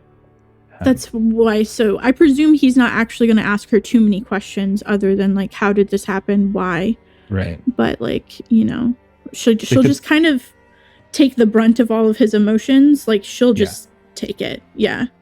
And like, obviously it will at a certain point die down, and then like it'll spurt up every now and then, especially if you're staying with him for a long period of time. Like if you're like grieving with him for a bit, like it'll come back in waves where he'll be accusatory. And much like Frank Kearns unfortunately directs his to Will, Reggie's directing it to you. And that just sort of seems to be how that works. But we'll say at a certain point, Will, did you have something? Were you going to say something? Will would not want to stay that long. Like after breaking the initial news, he would get up to leave. And if Marie and Bev want to stay, that's fine. But he would definitely be trying to like get out of the guy's hair. But he would say before he goes that Shyma was being paid well for the work, and I'll make sure that her back pay gets to you for what little it's worth. And you're not even sure he heard you, right? Yeah. Yeah. Like maybe Bev there's will like a wave couch. you off. Like that's inappropriate. Like we shouldn't talk about that right now. Says the Maybe person who got Shyma killed. Maybe like Sorry. You're sitting down at a couch and we see Bev on one side, maybe Marie's on the other. We can see like he's got like some of Shyma's things. You can see he's got like a photo frame or something here and there. You see like You see Shyma, like pictures, like actual photographs. Like there's not a ton. It's 1937, so it's not like they have in as much abundance as we might have these days. But there are some. You see Shyma in like her younger years. You can see her mom, like which I don't believe Bev would have. I'm not sure the timeline. We'd have to check with Maitreyi, but I don't think any of you would ever known. But you know that she's deceased. That was a significant revelation. But you can see her big bright face. You could see a white woman, and you can see like the three of them together in like this family photo at some point, like kind of dressed up in a way. Like you can see Reg, like he's kind of got like almost like a like formal wear on. And so he kind of goes through these types of things. He pulls out some of like her like awards and like some of her wrestling trophies, stuff like that. And it just becomes this lengthy, this sort of lengthy review, as this is just him sort of processing.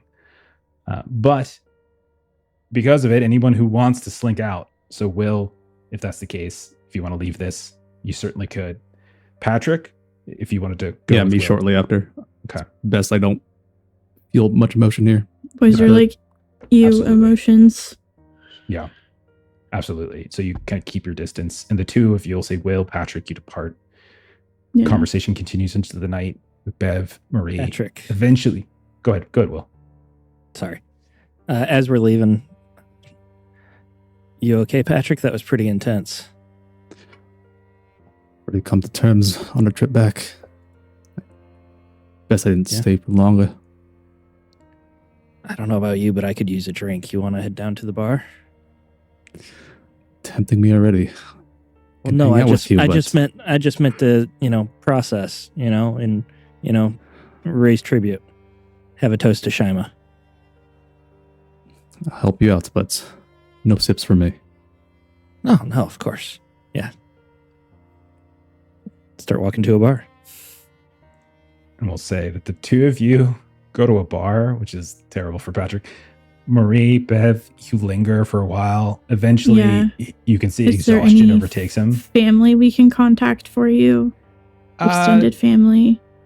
I'm gonna guess like I don't know about extended family. So he'll rattle off like a couple names but doesn't really follow up in terms of how to contact them, but just sort of almost as if like he's processing like a to-do list of things that people who he would want to contact and like friends like friend he mentions Charlie, I think it is, from like Hotel Miskatonic and everything. Like they've known each other for years since they were kids and stuff like that. Like you could see he'll go through that as well.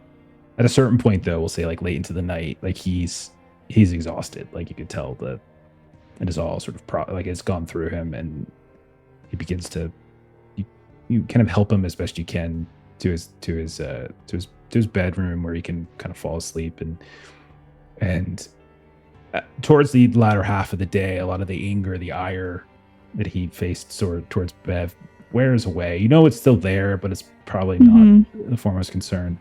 And I would say, Bev, you would notice that Shyma presumably has etched into the walls here and there in a relatively hidden way. Like, so it's not super obvious, kind of blending in maybe with some wallpaper or like hidden behind some molding. These various occult symbols here and there that you would recognize from Savannah. So you can see she's bespectacled his bedroom in some ways. Gotcha. And then we'll say the two of you can leave. It's very late. You can drift off. I would say that Marie would have kind of penned a little, sort of like a letter to him, and it would have included sort of the, she had thought earlier about the kind of the party boat in California, and just sort of a description of sort of the night, and she'll leave just sort of that as something for him to read, kind of like something that he can, kind of read and kind of put his hands on. And so she'll, throughout the day, would have been kind of writing that, and we'll kind of have left that in an envelope on the, counter in the kitchen for him. Okay. And so the two of you leave. He goes to sleep. It's very late at this point. It's a warm night, humid. Smash cut over to a bar nearby. You're, it's you guys. It's Will, Patrick. You get there. It's probably just down the street. You find a local neighborhood bar. It is. We'll say it's a Tuesday, so it's not the busiest place. But the two of you go in, orders, and Will, do you Two in beers, fact two order shots two of whiskey. drinks? And the bartender comes right over, sets one beer in front of each of you, and one shot of whiskey in front of each of you. I grab a shot glass and I hold it up and I say to Shyma. And I down. Grab mine. I look at the nice condensation dripping down, and I have to roll. I think something if I indulge or not. You do. I think it's a PAL roll. It's on your character sheet. Check your character sheet. Yeah. Pow and face with enticing opportunities. Yes. So it's in my fingertips. Okay. Let me shoot this down. It's the first real one you've gotten. That's no What I fun. roll? 12. 12, I pass. You Under rolled it. You crushed it. 50. Hard. 12. Nice. So Okay. I had to slam it back on the countertop. There you go, Will. Oh yeah, Slide sorry. over to him. I didn't mean for him to give it to you. And I take that shot too. Okay. So you see that moves on for a little bit. Patrick, you're able to keep the mouth wrapped up, kind of quiet. You can feel it moving around, but you don't feel it like snipping and like it's like you can tell it's trying to chew through the bindings. But one of the things you've noticed is that over time, as you continue these rituals, it's having a harder and harder time to eat through the bindings. Like it's doing it, but it's much slower, and you're having to replace them when you go out in public less and less and less, because you're only having to have like one set or maybe two set of bandages a day before they're ripped and torn through. Okay. So with that hard task out of the way, you've done it. You've done the primary thing. Let's take some time and figure out how you all spend your downtime in Arkham. So are there any specific other tasks or inquiries that you all wanted to make? There's some reading Beverly wanted to do. Okay. We'll say a day or two have And passed. And Will You've as made it well. I back. don't know if you want to try and do We'll that do it together. together. Sure. So we'll say, are the characters doing it together? Like mechanically we could do it together. I don't think Characters- characters would do it together. I would have to ask Okay. Bev for the books though. Are you wanting to read the same books as me? I don't know. So Will definitely got an itch after talking to George Ayers and being bored and thinking about all this stuff. So the one he'd be most interested in is Rift of the Maw, which I think you got from Hamish McDunn. Oh, Rift okay. of the Maw. Yeah, I can tell you. Rift of the Maw is the UCLA. Yeah, it's one of the UCLA ones. Yeah. Which I think we like- did it's- get those books, right? I do it's- have that, yeah. It's an original. It's one of the UCLA. It's one of Hamish's collections. Yeah, you're right. It's not from Trammell's mansion. Okay. All right. So we'll say then we see Will back at his apartment. Do you check With in? Ankana. Do you check in on Ankana? Does Yeah, absolutely. Patrick start teaching Ankana the rituals? Yeah, I would be leading up to the days, telling them about what I've discovered. All right, so we'll say the two of you are there. Patrick, you're in the other room with Ankana kind of going through the practices. We see Will at the table where you had your absolutely horrific Christmas dinner. Maybe we see Ravi, the Savitree's grandmother, like kind of coming by and checking on you every now and then, Will, to see if you need anything. And Will always have a beer with him. And whenever Patrick shows up to teach her the ritual, he would offer him a beer as well. Okay. All right. Okay. All right. So you see you kind of open up this book. So this book, The Rift of the Maw, is thin. It's kind of like this even covered, it's sort of black covered book. And when you open it up, you realize, strangely enough, that it's kind of fitting that you're reading this while Patrick and Ankana are in the other room, as this is a collection of 13 meditative mantras. So it seems to be all about this. It's about the ways of it's about trying to characterize and minimize various meditations for severely disturbed minds. And it's like the skimming, you see that it fixates upon imagery of depraved acts, both sexual and violent in their character. All right, so the rules, it's been a while since we've done this. So you acquired a tome, already done. And then you need to do your initial read, which is a skim. So you have to know the language. This is, you're okay. It is translated into English. And then... I don't speak English. I speak American. You've been living abroad for like most of your life. What are you talking about? All right. Okay. So this one's the initial read is gonna be this. I need a... So the length of time it takes will vary, but it's effectively like, it's going to be based a little bit on your EDU. So what's your EDU? 60. Okay, it's not bad. All right. Just so everyone knows, we do this slightly differently. All right. Had to do a lot of military reading to become an officer for the French Foreign Legion. Got it. Give me a SAN test. Go ahead. Give me a scan. My SAN is high now. Oh, that's great. That's a 000. So that's a 0. That's a critical fail. It's a It's fumble. a 100. No, that's a 000. This isn't Mothership. We've been through this before. We've done this bit. So that is a critical fail. So you take 3 points of SAN loss. Oh, I just got those. Yeah. So let me go through a little bit of what you read as you sort of skim it over. Each of these 13 mantra is very disparate. They're very varied. Okay. But they all kind of cover different perverse obsessions. The common theme that seems to join them is that of some kind of mouth or maw, right? And it sort of kind of conveys this idea that the maw is this void from which both truth and the turgid release of the flesh emanates. Quoting. It's like this gaping hole beyond the empty gulf, which is the world of like mortal perceptions. So you see that part of the book is separating the notion of mouth and maw, as if while they are connected, they are also separate things, but they are intrinsically combined. And it is describing like a path that sort of cleaves its way through the barriers of the mind, which lie between your voided gulf and that place beyond. So, and it kind of releases you into that. It's talking about. It's also like there's also this passage about honeyed knowledge, which sort of raises an eyebrow, and it's spewed forth from the world, basically. So this is just skimming. There, you realize as you start digging into it that there's something deeper here, right?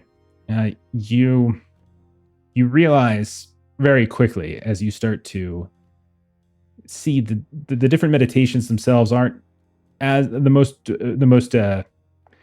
important thing. What does seem to be important is that the imagery that is being described here seems to align very, very much with a lot of the phenomenon that you've seen. And I will tell you that there is this thought, Will. I don't like to give characters thoughts, but this thought will come into your mind that there's more here. Maybe if you spent more time with it, maybe if somebody more learned, but more, it's the time and the effort. There could be more here to glean, more here to learn about the different mantras, about the maw itself, the nature of its connection to the mouth. It begins to really sink on you. And this all takes place over the course of some time. This isn't like an instant thing.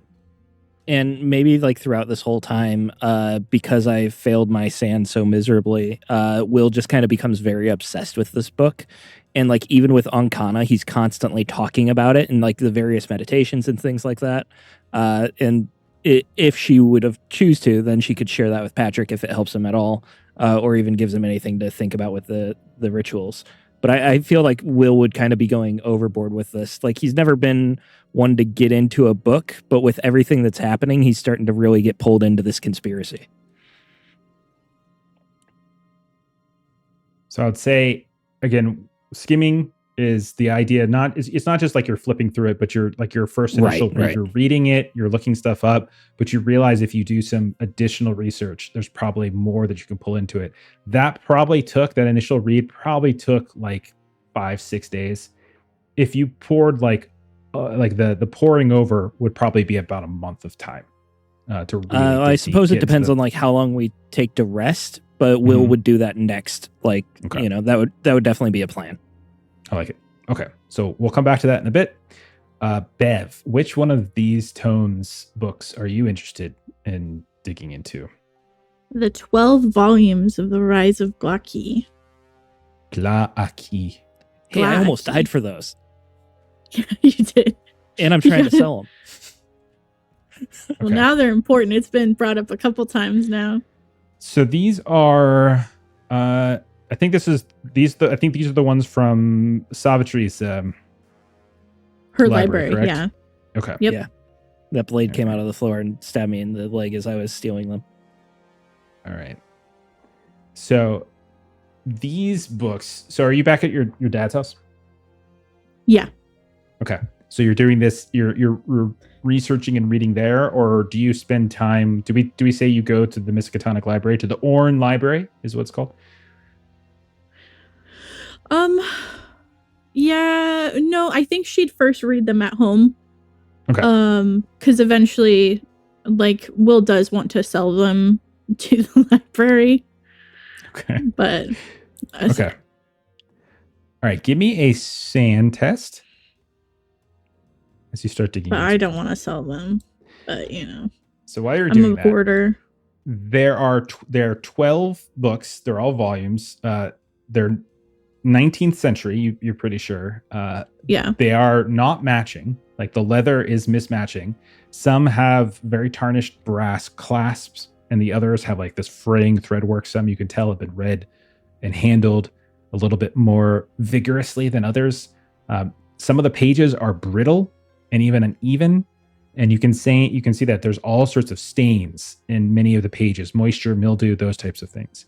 The script on the pages varies considerably. Some of it looks like very delicate, careful penmanship, the type of thing that you might expect of a scribe of some professionalism, whereas others, it's just manic. It's like manic scrawl. It's like you're reading the strange books of Douglas Henslow once more.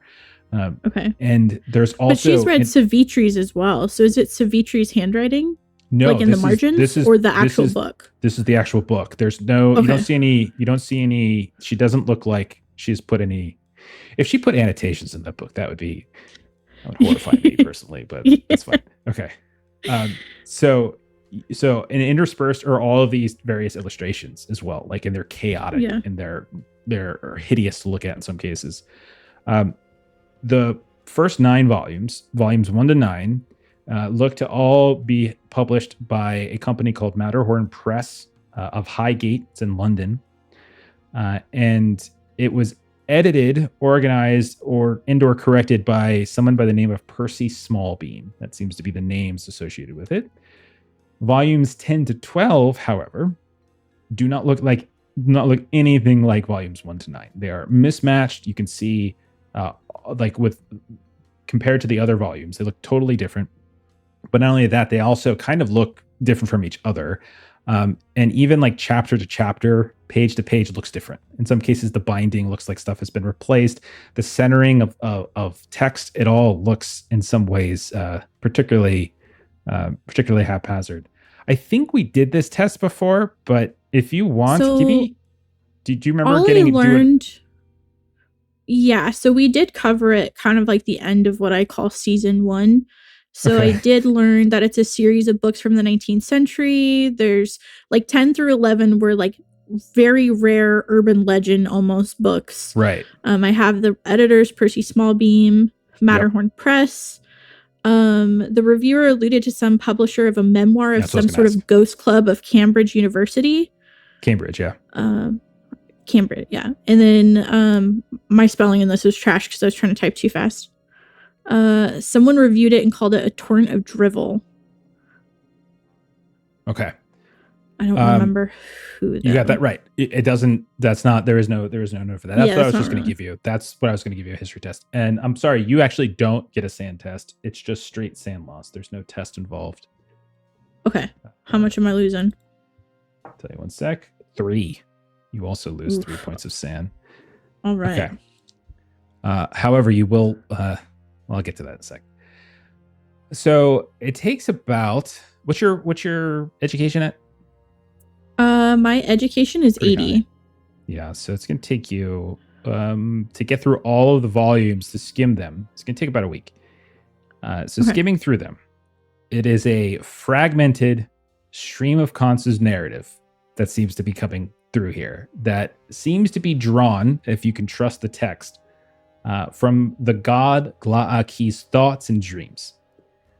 And it chronicles his their followers' beliefs, the alien origins of Gla'aki, scattered references to entities like the cuboid Lagrixtrians of Uranus, and their conflicts with the insects from Shagai.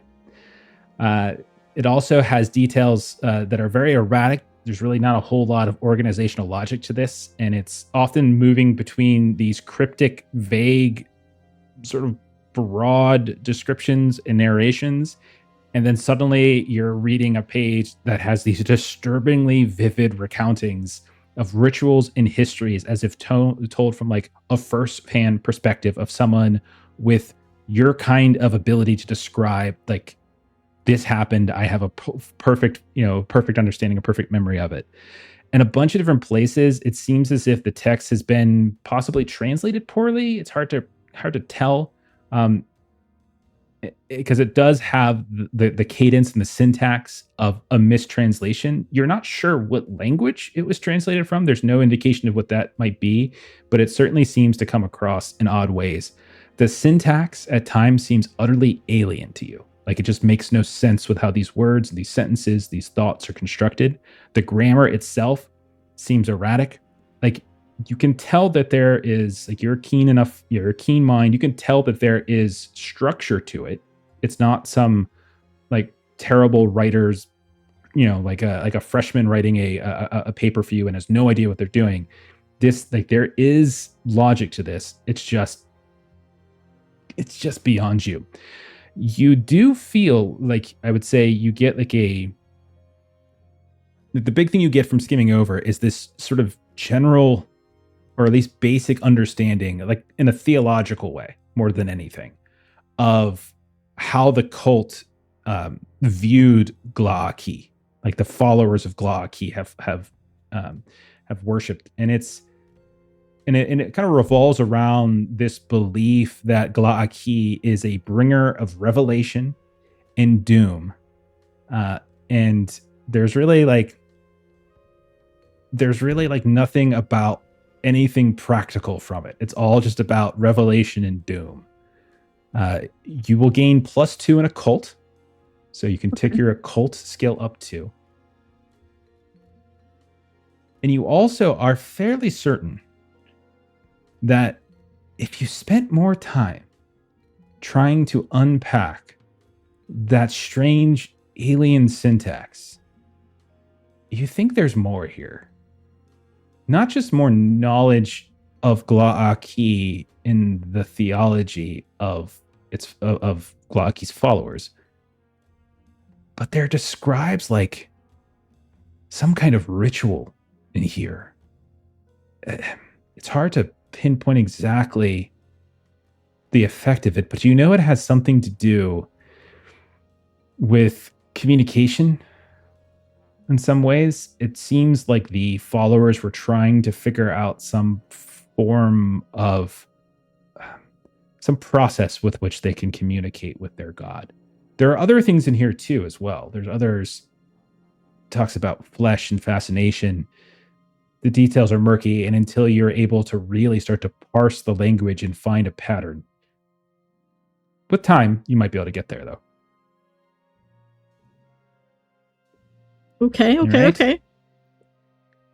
So that's your week of time. Excellent. What about any questions, by the way, before I move on? No, my plan is to come and pour over this. So Okay, fair enough. Let's check in with Patrick. Patrick, my friend, what are you doing here in Arkham? Spending my days meditating at the apartment with Ankana. I'd start pawning off some valuable belongings that I own. So, like, engagement ring, I would get rid of that possession. No Okay. longer needed. Okay. Part ways of just collectibles and things I've gathered. All right. So you start eliminating excess from your apartment. All right. Yeah. Do you check in with anybody? Probably mostly Will, since I'd be going to the apartment. He'd be Okay. there. So you go over to Will's place. You see in the corner, like he's just constantly pouring through these gross books talking about meditation. You see, you're constantly being fed by his adoptive grandmother, and then you also know, and then you're also Ankana is continuing to go through the meditations as well. Okay. Anything else that you want to call out that Patrick would be doing? Do you want a beer? No, Will. It's tough times. Just trying to be a good host. I didn't have much else. Okay. I think you should roll a POW test though. If you're constantly Okay. going over and like Ravi is constantly bringing food and offering to give you food, Will's sense. constantly giving you, I think it's fair to say like one will do for the whole Or time. at some point, I'm sorry, Long, Patrick I could can't just help yell at myself. Will and No, that's tell probably him fine. to stop being an asset. No, I can't get angry at him either. Oh being gosh, a good darn If he host. does, damned if he doesn't. it. Wow. Oh no. Oh, 82, you got me. I slipped once or a couple Okay. times. Roll a And luck indulge in- test. Okay. Yeah, because like when you fail, so failure means you indulge, and when you indulge, you have to roll luck. On a failure, the mouth stirs. On a critical failure or successive failure, the mouth completely awakens. Oh, yeah. 87, that's a fail. Okay, so yeah, so is it the beer or is it the food? Is it the companionship? What do you think it is that catches Patrick? Probably just a combination of all of it. Going Okay. over there every day, even Mhm. though I'm trying to meditate, I keep seeing all this food, offering a beer, seeing Okay. friendly, familiar faces every time. All right. Just stirs the mouth a bit. And we're just And sitting so- at the dinner table. There are empty beer bottles, plates that are mostly eaten of food, and Will is just rambling about this awful, awful book that he's been reading to you. Yeah, Just really testing if indulging will do anything. Like, one can't hurt, right? So I can't live like this forever. At some point, you guys hear a dripping, and you look, and you see as you like tip to the side, and you see the mouth has ripped through the bindings if you had them. You can see that it is moistened much more than you've seen it. It's drooling and dripping onto the ground, where you can see like that sort of saliva, that cloudy saliva that comes from its mouth, and it's kind of gnawing on like a chunk of flesh or meat that just so happens to grab at one point when you kind of reach across. It just grabbed like a piece of meat, and it's now just chewing on it, more active than you've seen it in weeks. All that hard work. Patrick, I thought you were getting better. Stand up, push my chair out, and knock the beer over. I messed up, and I'll rush out of the apartment. Okay, bye. And Ravi will come over and she'll slap you on the back of the head, Will. And then she'll just start to criticize you. You don't know what she's saying exactly. She really is my grandma. Still not clear, but you can definitely tell the intent is that you've done something wrong and you need to stop. Okay. Let's check in with Marie. What has Marie been up to since the last we saw her leaving Reggie's house? So something that I would like to get a ruling from you on. I'd like to see if this happens to line up or not. So if we recall, way back in episode 5, Shyma promised Marie to sing in a wedding. And so we are curious as to how you will rule. It's June. So June is known to be a time when weddings tend to happen. Okay. Oh my God, that was so long ago. It was That was a very long time ago. Savannah at the it was airport, in Savannah. trying to figure Or- out where Did they we came see from. Marie in Savannah? Did we see Marie in Savannah? If you will rule that the stars have aligned, that this could happen. Of course. It's Of yearning. course. Jeff won't say no to that. When you get back and you see Nancy, you check in with her. She has like 1,000 messages for you. She's got telegrams, she's got phone messages, she's got letters, all from these people in Savannah who are been trying to reach you. In some ways, at some point, your contact information was given, or maybe you have like an agent that was sort of forwarded. I don't know. Like, would Marie have like a booking agent? Maybe. I would say maybe a former agent at this point, because she's been Sure. absolutely awful at actually keeping commitments of late. So maybe a Right. former agent that Which might is- have. Which might Maybe there Maybe the might be- hotel that you used to sing at, Okay. the Hotel Mm. Miskatonic. That could work. That could work. Yeah. I like that. All right. So we're down in Savannah and we see Marie singing at a wedding. Is that what's going on? We do. Okay. We do. She is keeping. Shyma made a promise. So Marie is keeping Shyma's word. Okay. Roll a d10. Okay. Yeah. 1. Give yourself a d10. Okay. Well, you get 1 luck back. I was going to sort of restore you a little bit of luck. Not sand, but luck. As you have, it's like a moment of karma in some ways. Kind of how I look at it. Like Shyma made a promise. Shyma sadly, tragically passed, and you're kind of delivering on that promise. So, but at the same time, the weight is not balanced still, right? But Yeah. I we would say see if anyone a beautiful had ever summer, scorching, ridiculously humid wedding Yes. in Savannah, Georgia, in Yes. June, late June. And we can see like the whole family's gathered outside. It's an outside wedding, of course, because it's, they can't afford much more. And you can see that there is some kind of like bluegrass band kind of going on. And so it's a little bluesy here and there, but Mhm. also Mhm. like, there's a lot of twang to it, but you get up there and you sort of do your thing. They're shocked that you're there. I don't even remember their names. Do you remember their names? I think it might be Henry and Stephanie, but I also can't always read my notes very well. So let's just say that's what it is to have some names. Okay. All right. So yeah, you spend some time in Savannah singing. Okay. Anything Yeah, else and I would that say Marie does?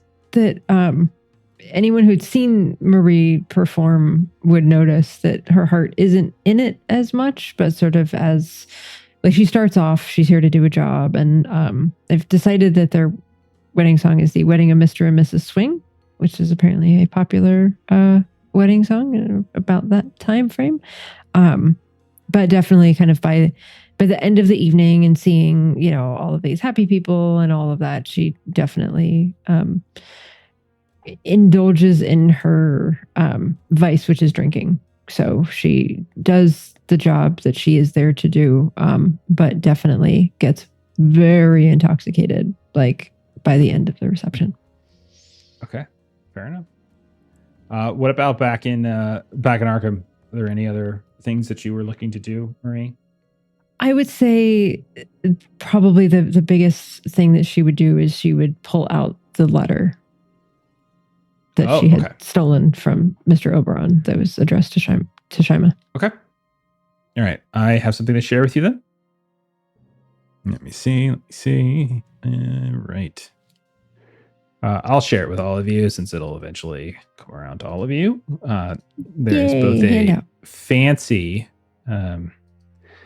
version and a text-only version if you would rather just read the text-only version. So I'm going to say you're reading it, so you go ahead and read it.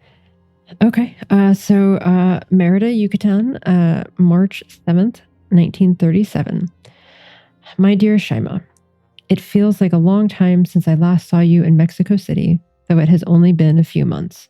I've thought of you often, and I hope this letter finds you safe and in good spirits. In which case, of course, Marie pauses, takes a few minutes to shed some tears over that sentiment. After you all departed, I could not stay in the city any longer. Everywhere I looked, I saw reminders of what happened at La Paz, what happened to Javier and Hernando and Maitreyi. Every note of music drifting from a window gave me tremors. Hernando lives, but we do not correspond. I believe he has left Mexico for America. Tonio wrote to me recently. He has reopened La Paz. In some ways, I'm glad of this. It was a safe harbor for me in Mexico City, but no longer. I do not know how I can walk into that cantina again and not see Javier and Hernando on the floor. Their blood. I'm sorry. I came to Merida to find some peace, but it seems so much harder than I imagined. Octavio is here, teaching and writing. We've reconnected, though it is not what I imagined.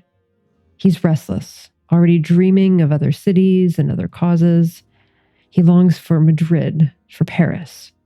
I do not believe I am part of those dreams, but that does not disappoint me. What does that say of me? I started helping at the school, teaching literature and some history. The children are bright and full of curiosity, and for a few hours each day, I feel useful, almost normal. The other hours are much different. I must tell you something that troubles me deeply. I've been having dreams of my Tio. In these dreams, he comes to me, offering warnings in his broken Spanish and earnest condescension. Other times, I see him pulled into the dark, torn apart by monstrous teeth. I wake shaking and drenched in sweat. Worse still, some of these warnings have come true.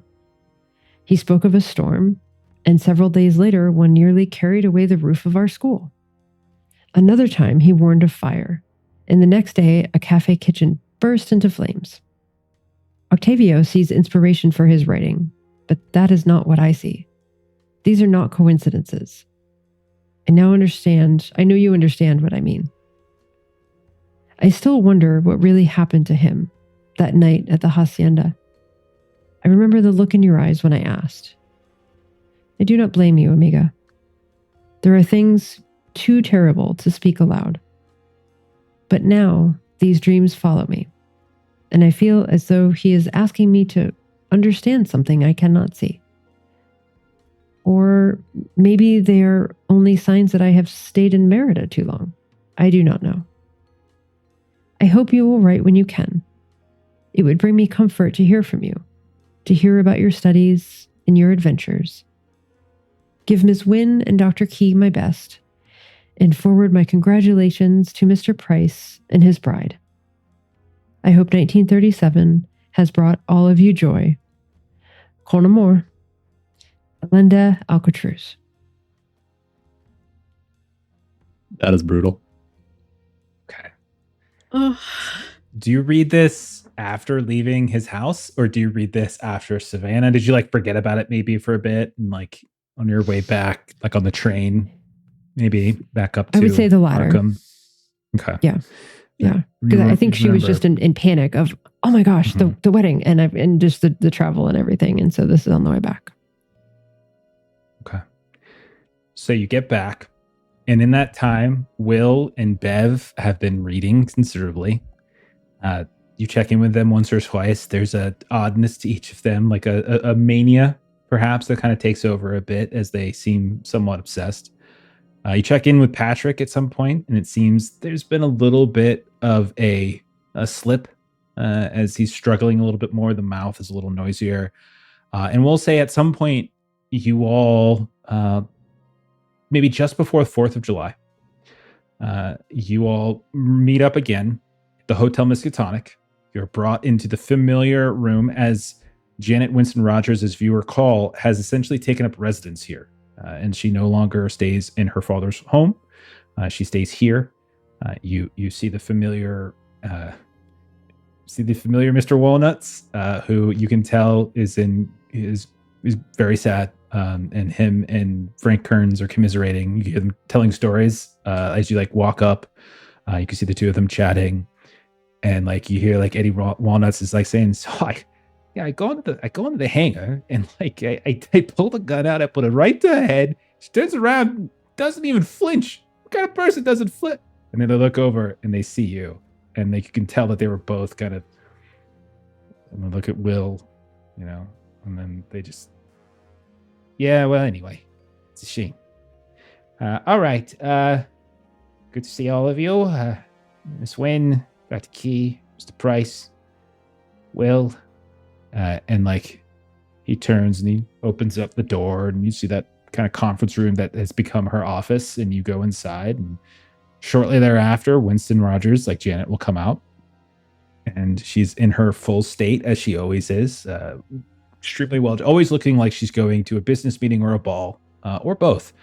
And she looks around, and I haven't done the voice in a long time. Let's see if I can do this. Like, it is. You got this. Oh, I don't know. It's really hard sometimes. It's really hard to shift when you stay in one and then you go into the other. I'm not a professional. Sorry. So it's like, so. No, that's not right. I could do a guy's version of it. So no, that's not. Anyhow, she comes in. She looks around. It's close, she sees just a all little of bit you. higher pitched. I can't get it. It's like, I wish I don't have a phrase to like get into it. To get it. We Like, there are need, we certain- need to go you gotta listen have back phrase. and see. Yeah. You just need gotta a hate on phrase. Patrick for a bit. We'll Yeah. get it. Hate on so- Patrick. That's Patrick. sleazy. They know they were So the Patrick. last time they were a little It's good flirty. to see you. That was it. Good to see all That's of it. you. Under the circumstances, I imagine condolences are in order. I see we have an empty seat here. She looks over. There's actually several empty seats, but it's more metaphorical. Mm-hmm. My greatest condolences to all of you. I've already extended them to Mr. Oberon. I can assure you he will be taken care of. Now, despite all of this, we still have much to do. And I hope that all of you are not deterred and perhaps can even use the tragedy and the spirit of Miss Oberon to propel you forward, as I do think more work is to be done. I have spent some time here these last months. It seems this nectar business is spreading even further.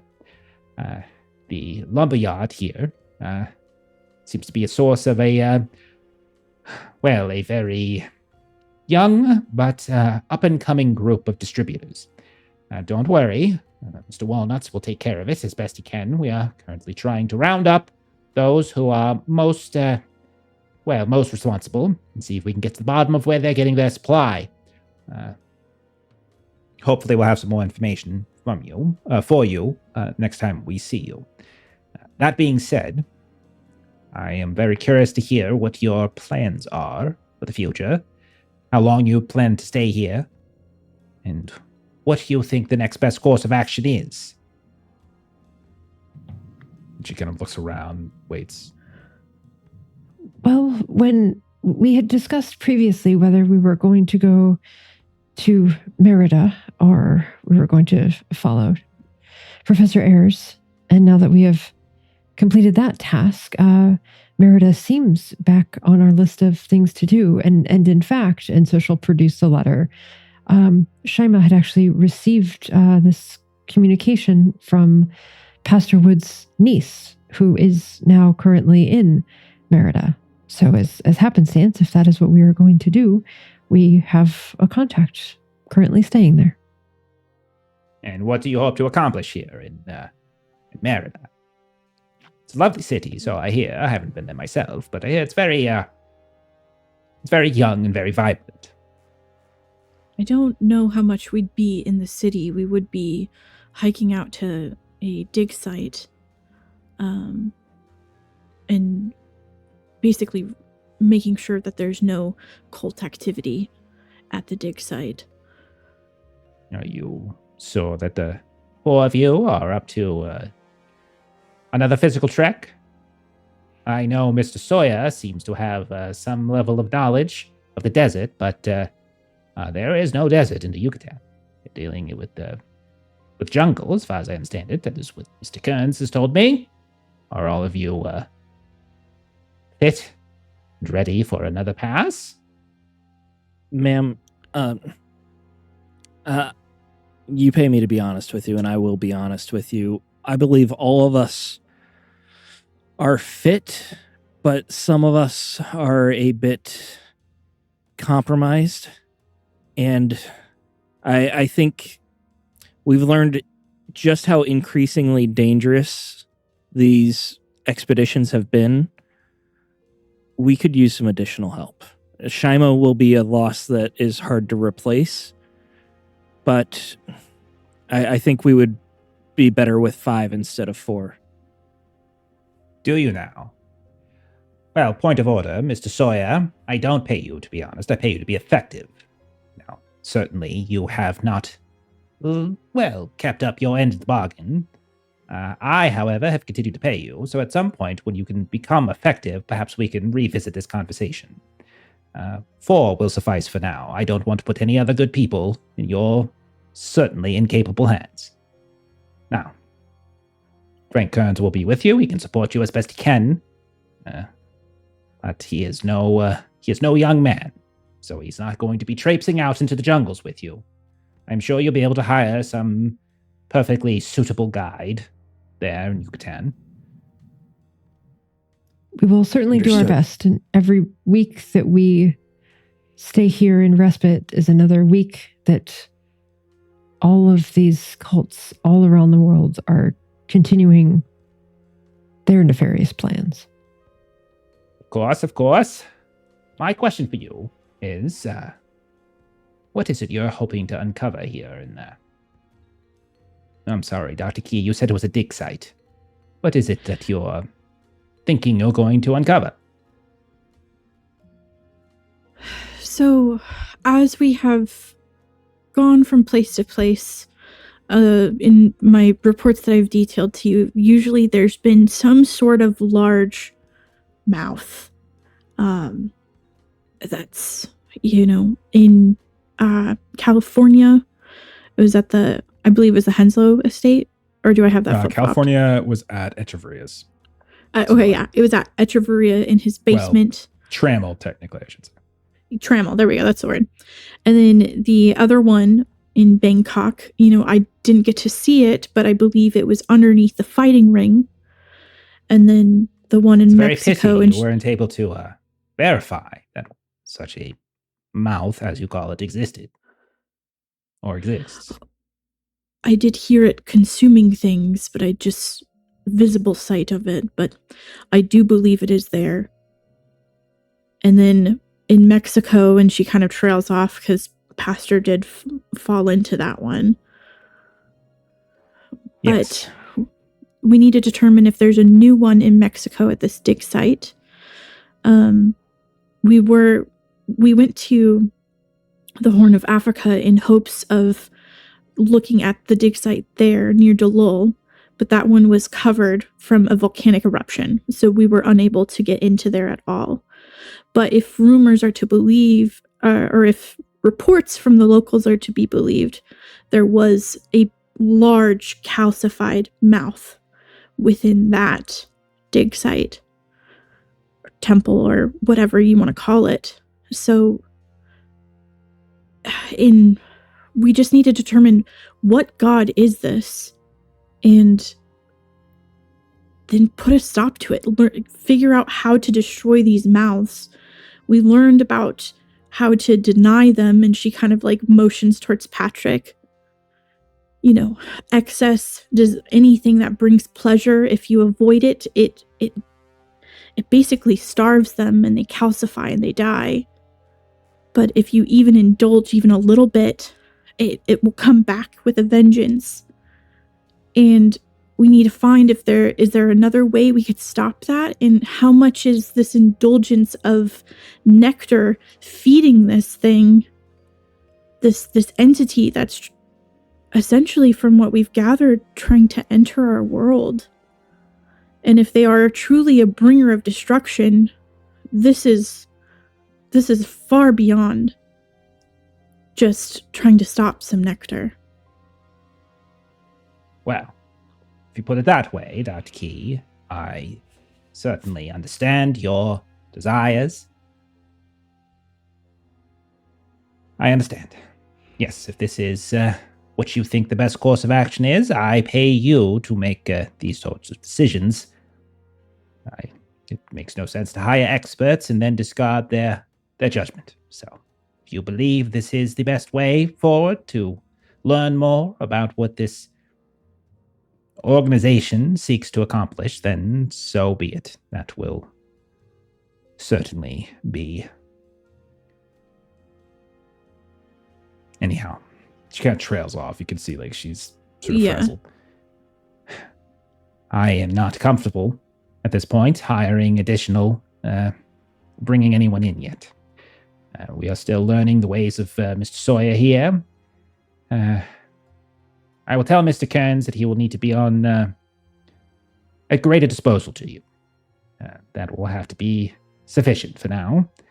I'm sure you'll be able to find, like I said, locals who can help you navigate the jungles, or wherever it is that you find yourself going. Is there anything else that I can help to assist you besides bringing in others to a task that has already seen 2 deceased? No, thank you, Ms. Winston Rogers. We continue to do our best to make these losses meaningful. I understand. Well, I unfortunately have a very important meeting I have to get to later this evening. So you have, of course, the hotel at your disposal. If there's anything that Mr. Walnuts can provide you in terms of supplies or weaponry, I'm sure you would be happy to oblige. Mr. Kearns can file a flight plan and he can handle transportation. Have any of you experience, I know all of you, with the exception of Mr. Sawyer here, have been to Mexico City, but going into the jungles, going into the Yucatan, going into Merida, well, this is a different place entirely. Are any of you familiar with the locale? I have come to the harsh realization that I have been very spoiled with the dig sites that I have worked at previously. And I think we could benefit from some training prior to leaving. Or some research, at least. Well then, I suggest that you get to it then. Now, once more, I'm very sorry for the loss of Miss Oberon. I hope that whatever lessons that can be learned from her sacrifice, her loss, you can now use them to redouble your efforts. I will consider what you said, Mr. Sawyer. I will consider it very, very seriously. But for now, Thank you, ma'am. I trust the 4 of you as much as I can trust 4 people to do such a task. Even you, Patrick. Been very quiet. It's reassuring. It's just these feelings. Must quell them, from what I've learned. Quell feelings. A man being emotionally unavailable. How very original. She stands up and she sort of fixes herself, and she looks very, very good. She is a very attractive professional. She's 40, but she looks like she's the definition of elegance and glamour and seriousness. Again, she could be at home in a business or a board meeting, or at home at a ball. She just seems to have this sort of way about her. And so she gets up and she says, "Happy trails, safe travels. I'll be looking forward to hearing your correspondence in the future."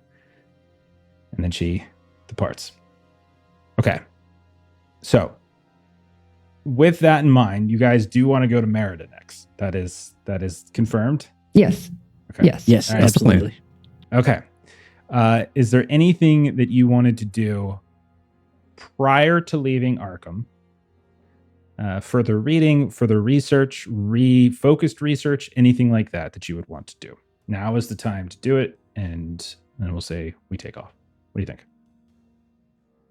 If we are spending more time and we're not trying to rush to the next site, then Will would want to dive in deeper to the Maw book. Yeah, Bev wants to pour over. You could delay. If you wanted to pour over it, it would take time. But you could potentially make some progress on it. It's just a question of how long do you want to wait?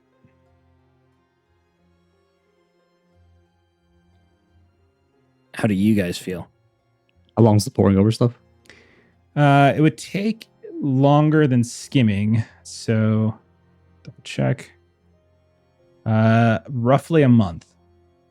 Specifically for the Revelations of Glaaki, those would be a little bit more involved. Will's would probably take about 3 weeks. Again, we're using our like more accelerated way of doing it.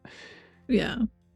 And that's even with me having an education of 80. So like Yeah. that tells you how much, yeah. They're 12 volumes. They're 12 large, complex volumes, right?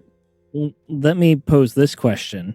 Do we really want to go to the jungles of Mexico during the height of summer? Maybe we should take 4 or 5 months, then 4 or 5 months?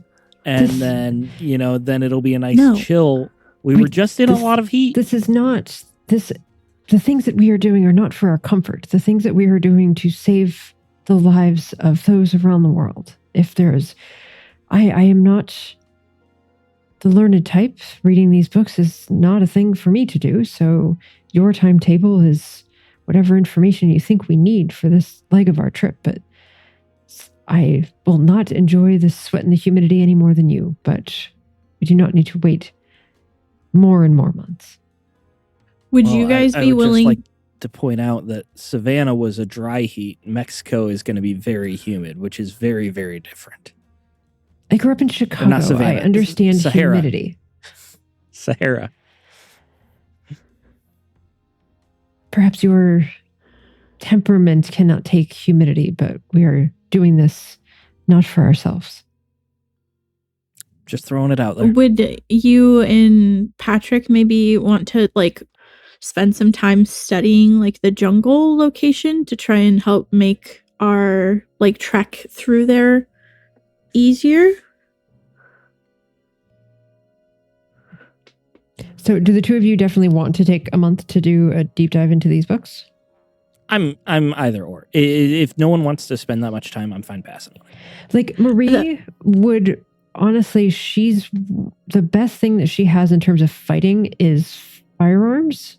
And she wouldn't mind trying to get better at that. And that does also take 4 weeks to improve a skill. So that would probably be what she'd be doing. So like if the two of you are good with taking the time, then she would do the same for training. Yeah, because that's what I'm saying. It was like you guys train something while we pour over. Patrick, would you want to get going or try to calcify your arm more? No, some time to spend is nice. Gives me time to recenter.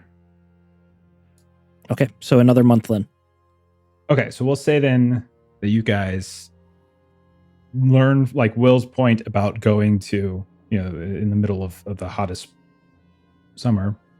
Not sure what July is, but I imagine it's not great.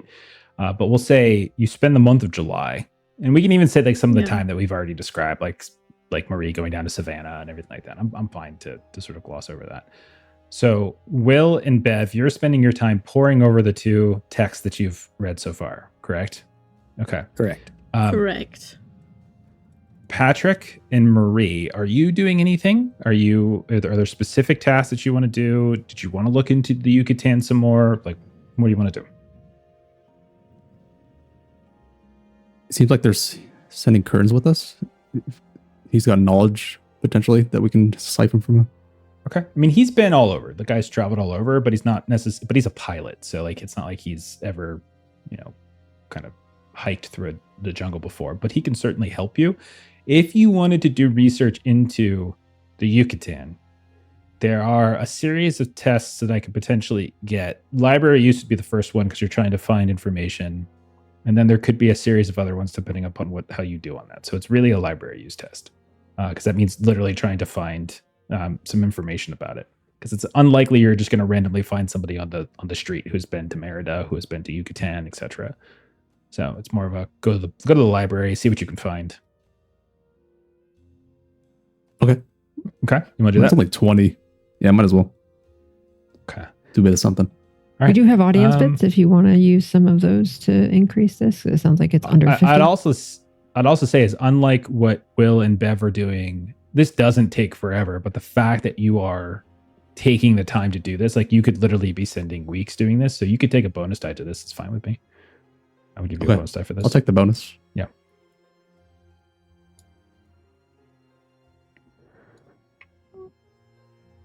Only a 50 on the bonus. I would Okay. 100 on the other one. That's crazy. You dodged the critical fail. Okay. Yikes. Pretty sure it was 000. I didn't see 100 Okay. on there. All right. What I'll say you find with a fail is you do find a book called Into the Yucatan Peninsula. We'll say that. It is... it takes a while. Like, you've been researching. Maybe it was checked out for a bit. It was on call and you couldn't get it. And you don't really get it until to the near the time in which you've all settled on deciding to go, like start of August, first week of August. And what catches your attention with this, and you probably were consulting with like libraries and things like that, which catches your attention is like there are names that you recall seeing in some of like Trammell's Testament and things. So you see like Shishen Zozul, you see like Golzumal, like these terms kind of pop up. And you're able to acquire. It's written, it looks like it was published in about 1850, mid-19th century book by an explorer / archaeologist named Arthur Cartwright. And this was during his time in the Yucatan. And it it looks like it's sort of like in some ways a travel log of his experiences doing so. Because you failed the library use, I'll give you another chance with like history or archaeology or anthropology, something like that. If either one of those you want to do. Otherwise, like, it's the type of thing that you would have on you, but probably not have like read particularly thoroughly. Reviewing my skills, the best one I have is Anthropology at 20. Give it a rip. See if you get Better lucky. than a 1. 46, not quite. Okay. It's just the stuff is kind of, it's old, it's complicated. This isn't really your bag. Like sitting here doing like actual like academic research, like this is definitely Bev or Shyma. Like the two of them are the ones that would probably be more suited to this. So you're certainly not like clicking with it. But I'll say this, that you find a second reference, like you start to maybe follow a track on Shishen Zozul, like that phrase, Chichen, second word, Xoxul. You've seen this phrase pop up before. And you see that it is collected in a diary of a conquistador. And I'm assuming you're doing all of your research at the Orne Library. Conquistador by the name of Francisco de Belalcazar. And it's from something in like the 1600s or so, or excuse me, the 1500s. But again, it's the type of thing, like as you're reading through it, you realize like it's in Spanish. So I don't know how Patrick's Spanish is after his time in Mexico City. So it's probably slowing you down. But you do know that name keeps, that phrase keeps popping up. But you do have these two books on you, and it's the type of thing that you could potentially, like, once you get there or on the flight or whatever it might be, you might be able to sort of dig into it a little bit further. Nice. Okay. All right. Perfect. And Marie, you said you were doing some kind of, you're going to do like training, skill training, you said? Skill training in firearms. So I failed my firearms roll, and I rolled a 10.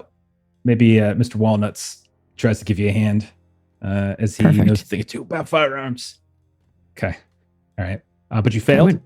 Yep. So, which is good. You want to fail. Mhm. So I went from a 20 to a 30 in firearms. Excellent.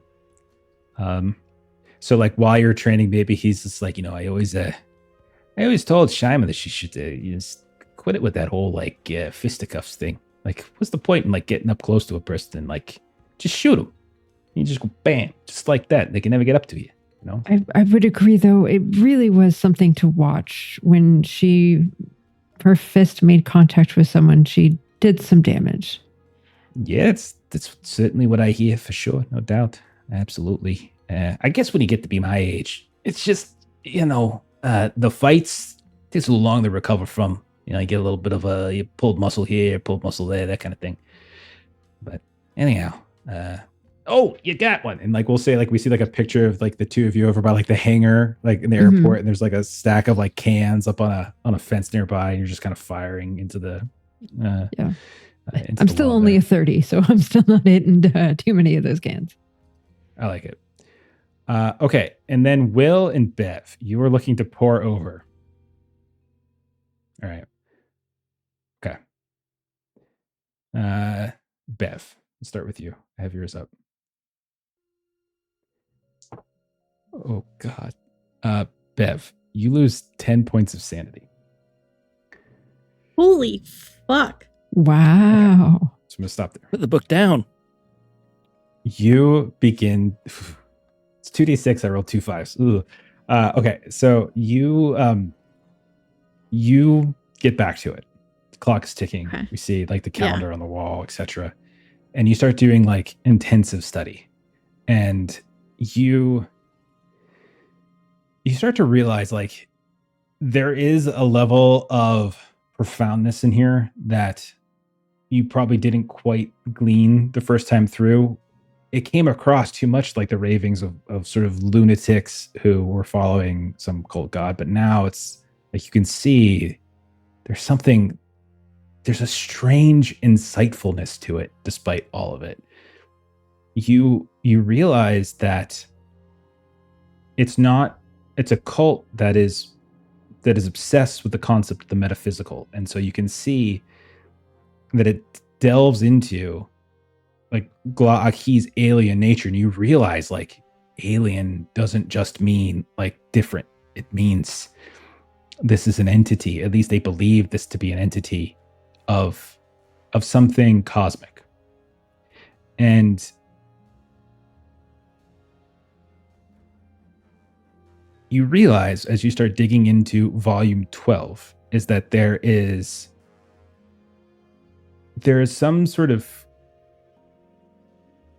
across the entirety of this, there's like a comparative analysis in some ways, strangely enough, not in any like modern academic way, but you start to read these like comparative analysis of these different entities, Gla'aki to others, some of whom you've heard before, and some of whose names that you've seen, like Nyarlathotep and Atlachnaka, and the others that go by the name of like the Fisher from the Outside, Golzumal. You also see that there's reference to a figure that you haven't heard before, I don't think, called Egolanak, Y''Golonac.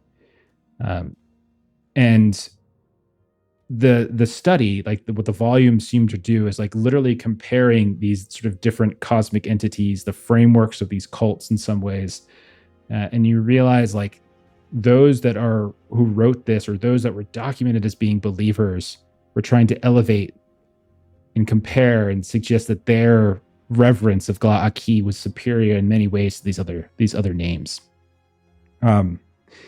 You also gain plus 3% in Cthulhu mythos. So you increase your Cthulhu mythos by 3. This is the only way you can really do it. And that means you're going to reduce your maximum possible sanity by 3. I think it automatically does on the sheet. You gain plus 2 in occult. And then give me a D6.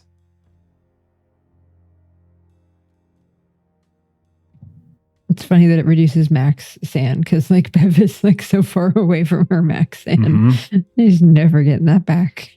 I got a 1. 1. You think you've uncovered, I mean, it's called a ritual, like, but it sounds bizarre, like, but nonetheless it's detailed in a way that is so, like, it's just so specific. It's almost like a recipe. It's like you could literally follow it. And okay, you think that you have a ritual that could contact, literally call forth and contact one of these deities. So we'll, if you decide to use it, we'll talk about that later. But like you effectively have learned call forth those from outside. Is like as much. You can write that down. I'll give you the details. Do it. Jesus. Okay. Terrifying. All right. Okay. You also realize there's more in here if you just spent a little Oh more God. time studying it. There's other rituals to be learned. And you start to realize like the ritual to actually contact, to call forth, it splinters in these 1,000 different directions, as if you think like the specific formula and process for contacting one of these deities is different from another, which is different from another, which is different from another. And you think you have one down, but you're not entirely certain which one you would be contacting. And then but then you start reading more and you're like, these exaltations that these cultists performed, like they're detailed here as you start to unpack that strange and alien grammar and syntax. And you realize part of that is because it was like they were detailing how to speak and how to say and how to communicate. There are other rituals to be learned in here if you just spent the time, Dr. Key. Have I learned what the language base is? No. You have learned the syntax of this. Like it's written, and it's not written in an alien language. It is written in the language that you can understand. It's written in English. However, it is mind-numbing the way the words in the language is being communicated. It's just doesn't make any sense to you. But then it does kind of make sense to you. Okay. And each day you read it, it just makes a little bit more sense. Okay. 13 sand worth of sense. So we'll pick up on what that 10 sanity loss will manifest as. You can give it some thought before next week. Let's kick it over then to Will. Will, you've been spending the month digging further and further into the Rift of the Maw, is that right? That is correct. Rift of the Maw. Give me a sand test. 79 over 56. All right. You actually get a sand test for yours. Ashley doesn't get one. She just loses it. 5 points of sand loss for Will. 5. Okay. All right. So you recall that these are about mantras, right? And these, something about the maw and the mouth. As you start delving deeper into this, the imagery of the mantras reveals, like you start to see like there's a deeper level of truth, that there is some kind of direct path to the maw. Like a rift is specifically described, a way of accessing the maw. And the phrase, like you struggle at times to figure it out. And maybe it's just because you're an amateur scholar, not necessarily as seasoned. Or maybe it's because the language is where, maybe it's just because the translation was bad. But it says, and these are quotes, and that the new moon rift will give clear skies of truth to those who find it. The final mantra that you really start to study issues a warning against, quote, the name of the maw. For the name of the maw is the maw, and the name of the maw is its wisdom, and the name of the maw is its void, and the name of the maw is the gulf which swallows, and the name of the maw is that which destroys. And you wake up one day realizing you've slept the entire night, and your head is like down to the side, drool coming out of your mouth on the pages, your adopted grandmother kind of waking you up. And like as you lift your head, you realize like the text itself, it looks different. And you realize now as you look at the text and you look at the pages that you've been taking your notes, the text and your notes, the handwriting is the same. Did your handwriting become the script and the text, or did the text become the same shape as your handwriting? And you see, like, as you're looking down at this big pool of saliva from your drool coming out of your mouth, and you can see it's like almost discoloring the pages. And you're starting to see these little flakes and flicks as if there's something between the pages. There's more text like hidden in there in some way. The name, which is never given, is a shortcut by which the maw of the mouth can be regurgitated, vomited into the world. But you look at your own handwriting, and it says, such a sudden and overwhelming truth would sear one whose mind has not been glazed to the stars beyond one's own. Roll a d6.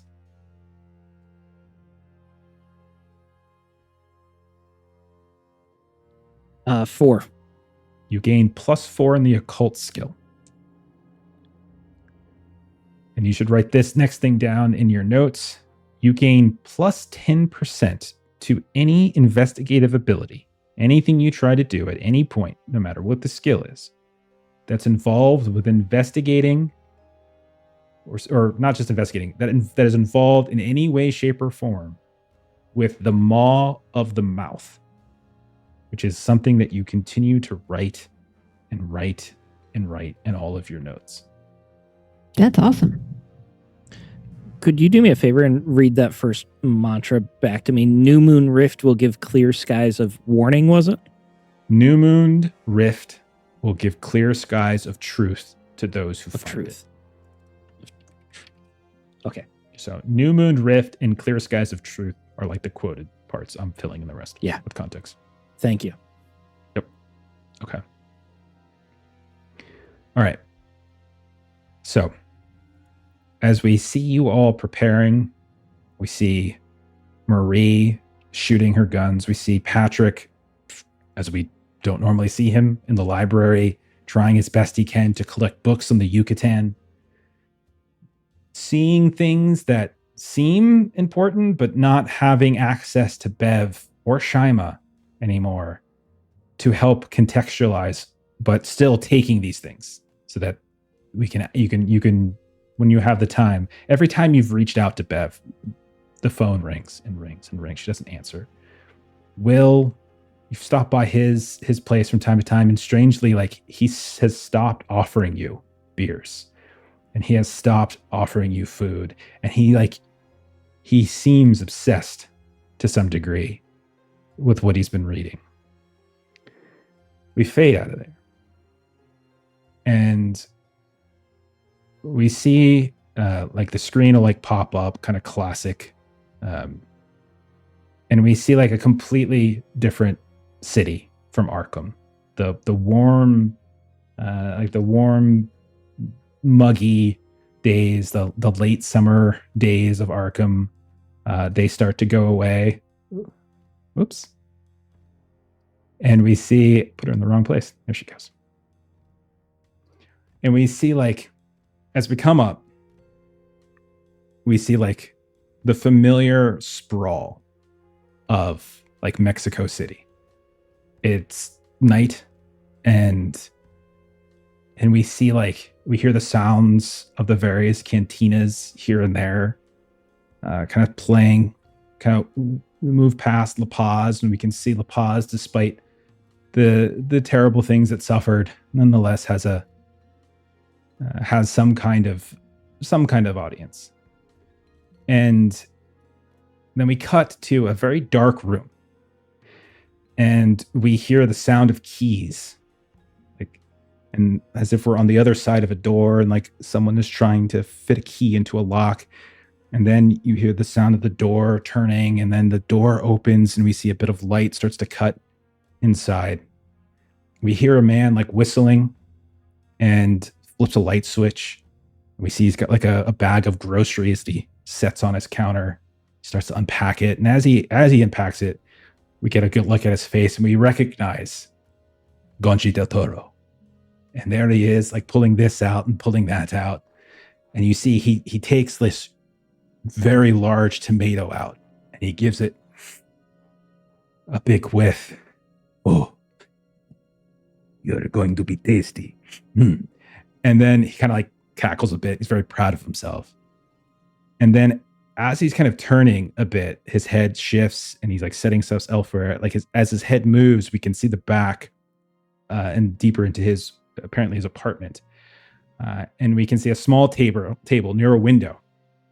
And there is a woman sitting there observing him, and he hasn't noticed her yet. Maitreyi, what does she look like? Carmelita Buñuel, pardon me, sits by the open window, and as she sees him come in, will extinguish the cigarette that she's been smoking. This is a Mexican woman. She's in her mid-30s, dark brown skin, long brunette hair, wide brim, straw chubby hat with a black band, and she takes the hat off as well. Top is like an open collared shirt, and she's got a gold cross necklace on. And her eyes are just kind of following Gonchi, and she has a small smile appearing. And then, like, you can see he doesn't notice her. Then he turns around, he's like, and he jumps a bit. And you see, like, the tomato, like, fly up into the air and then fall and smash down right in front of him, right by his feet. Watches the tomato. And then he looks directly at you. You are not supposed to be here. You weren't supposed to be there that night in Veracruz either, but we made it work. And anyway, I wouldn't be here if I had answers. And she gives him a smile. And we fade out of that. And that's where we're going to end for tonight. Yay! Okay. We got a new Gonchi del character. Toro. I'm so I decided to glad he's back. hire Maitreyi back midstream. We were talking on the side, and she was like very apologetic. So I was like, all right, you can get back. I tried to not be a brat. It didn't go super well. There you go. Gonchi del Toro. Yeah. So Gonchi del Been Toro, holding on to I that don't know, direct he might comment be for 3 hours. Love him so much. he might be my favorite character because I just like saying his name. Like, Gonchi Oh, it's a del great Toro. name.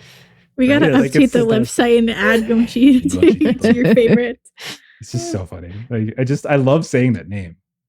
I It's love like, him. How did you know? It's like whenever you ask me anything, how could you possibly know that? I'm Gonchi del Toro. Yeah, it's just like it's perfect. His name is the It's so explanation. good. The cadence. Whoever chose this for when they were writing Trail of Cthulhu, the Trail of Cthulhu version, not the version, the actual adventure. You made such a great choice. Gonchi del Toro. Okay. So we'll pick up next week in Merida in the Yucatan, and we'll see what befalls. We have 2 people going insane from reading tomes. We got Patrick suddenly having to go to the library. We've got Marie, who has been practicing shooting people. So I'm sure that'll go well. But I'll go ahead and let's do a couple closing plugs and we'll get on out of here. So Steven, just in time for me to tell you to shush so Maitreyi can tell us where we're invited. It's been on for That's for the only 30 reason you brought her seconds. back. You didn't want to So she lose could the do her joke. plug. Yeah.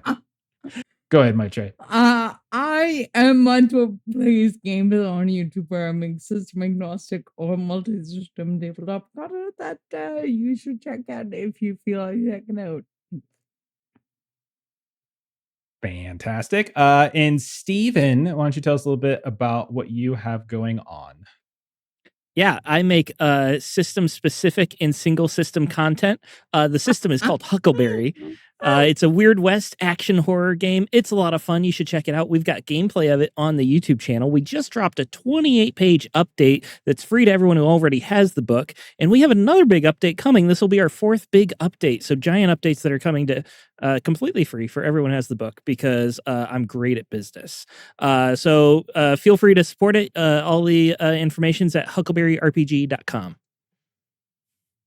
Awesome. Let's see. Stream wise, next up is Monday. We've got some Time Watch playing through our crazy time travel gumshoe system. Tuesday, we're off for the next couple of weeks as Kipster prepares our next adventure. Thursday, we should have the finale of Swords of the Serpentine. Very excited for that as it all comes down to this. Next Friday should be a Dragonbane night. And then we'll be back to more Call of Cthulhu next Saturday, as we're back at it, and we'll see who else I can kill. But that's it for us. Thank you for everyone who hung out tonight, and thanks for this. If you're watching later or listen to this later, we appreciate that as well. But we're gonna get out of here. Have a great rest of your weekend. We'll see y'all later. Bye bye. Happy seeing you.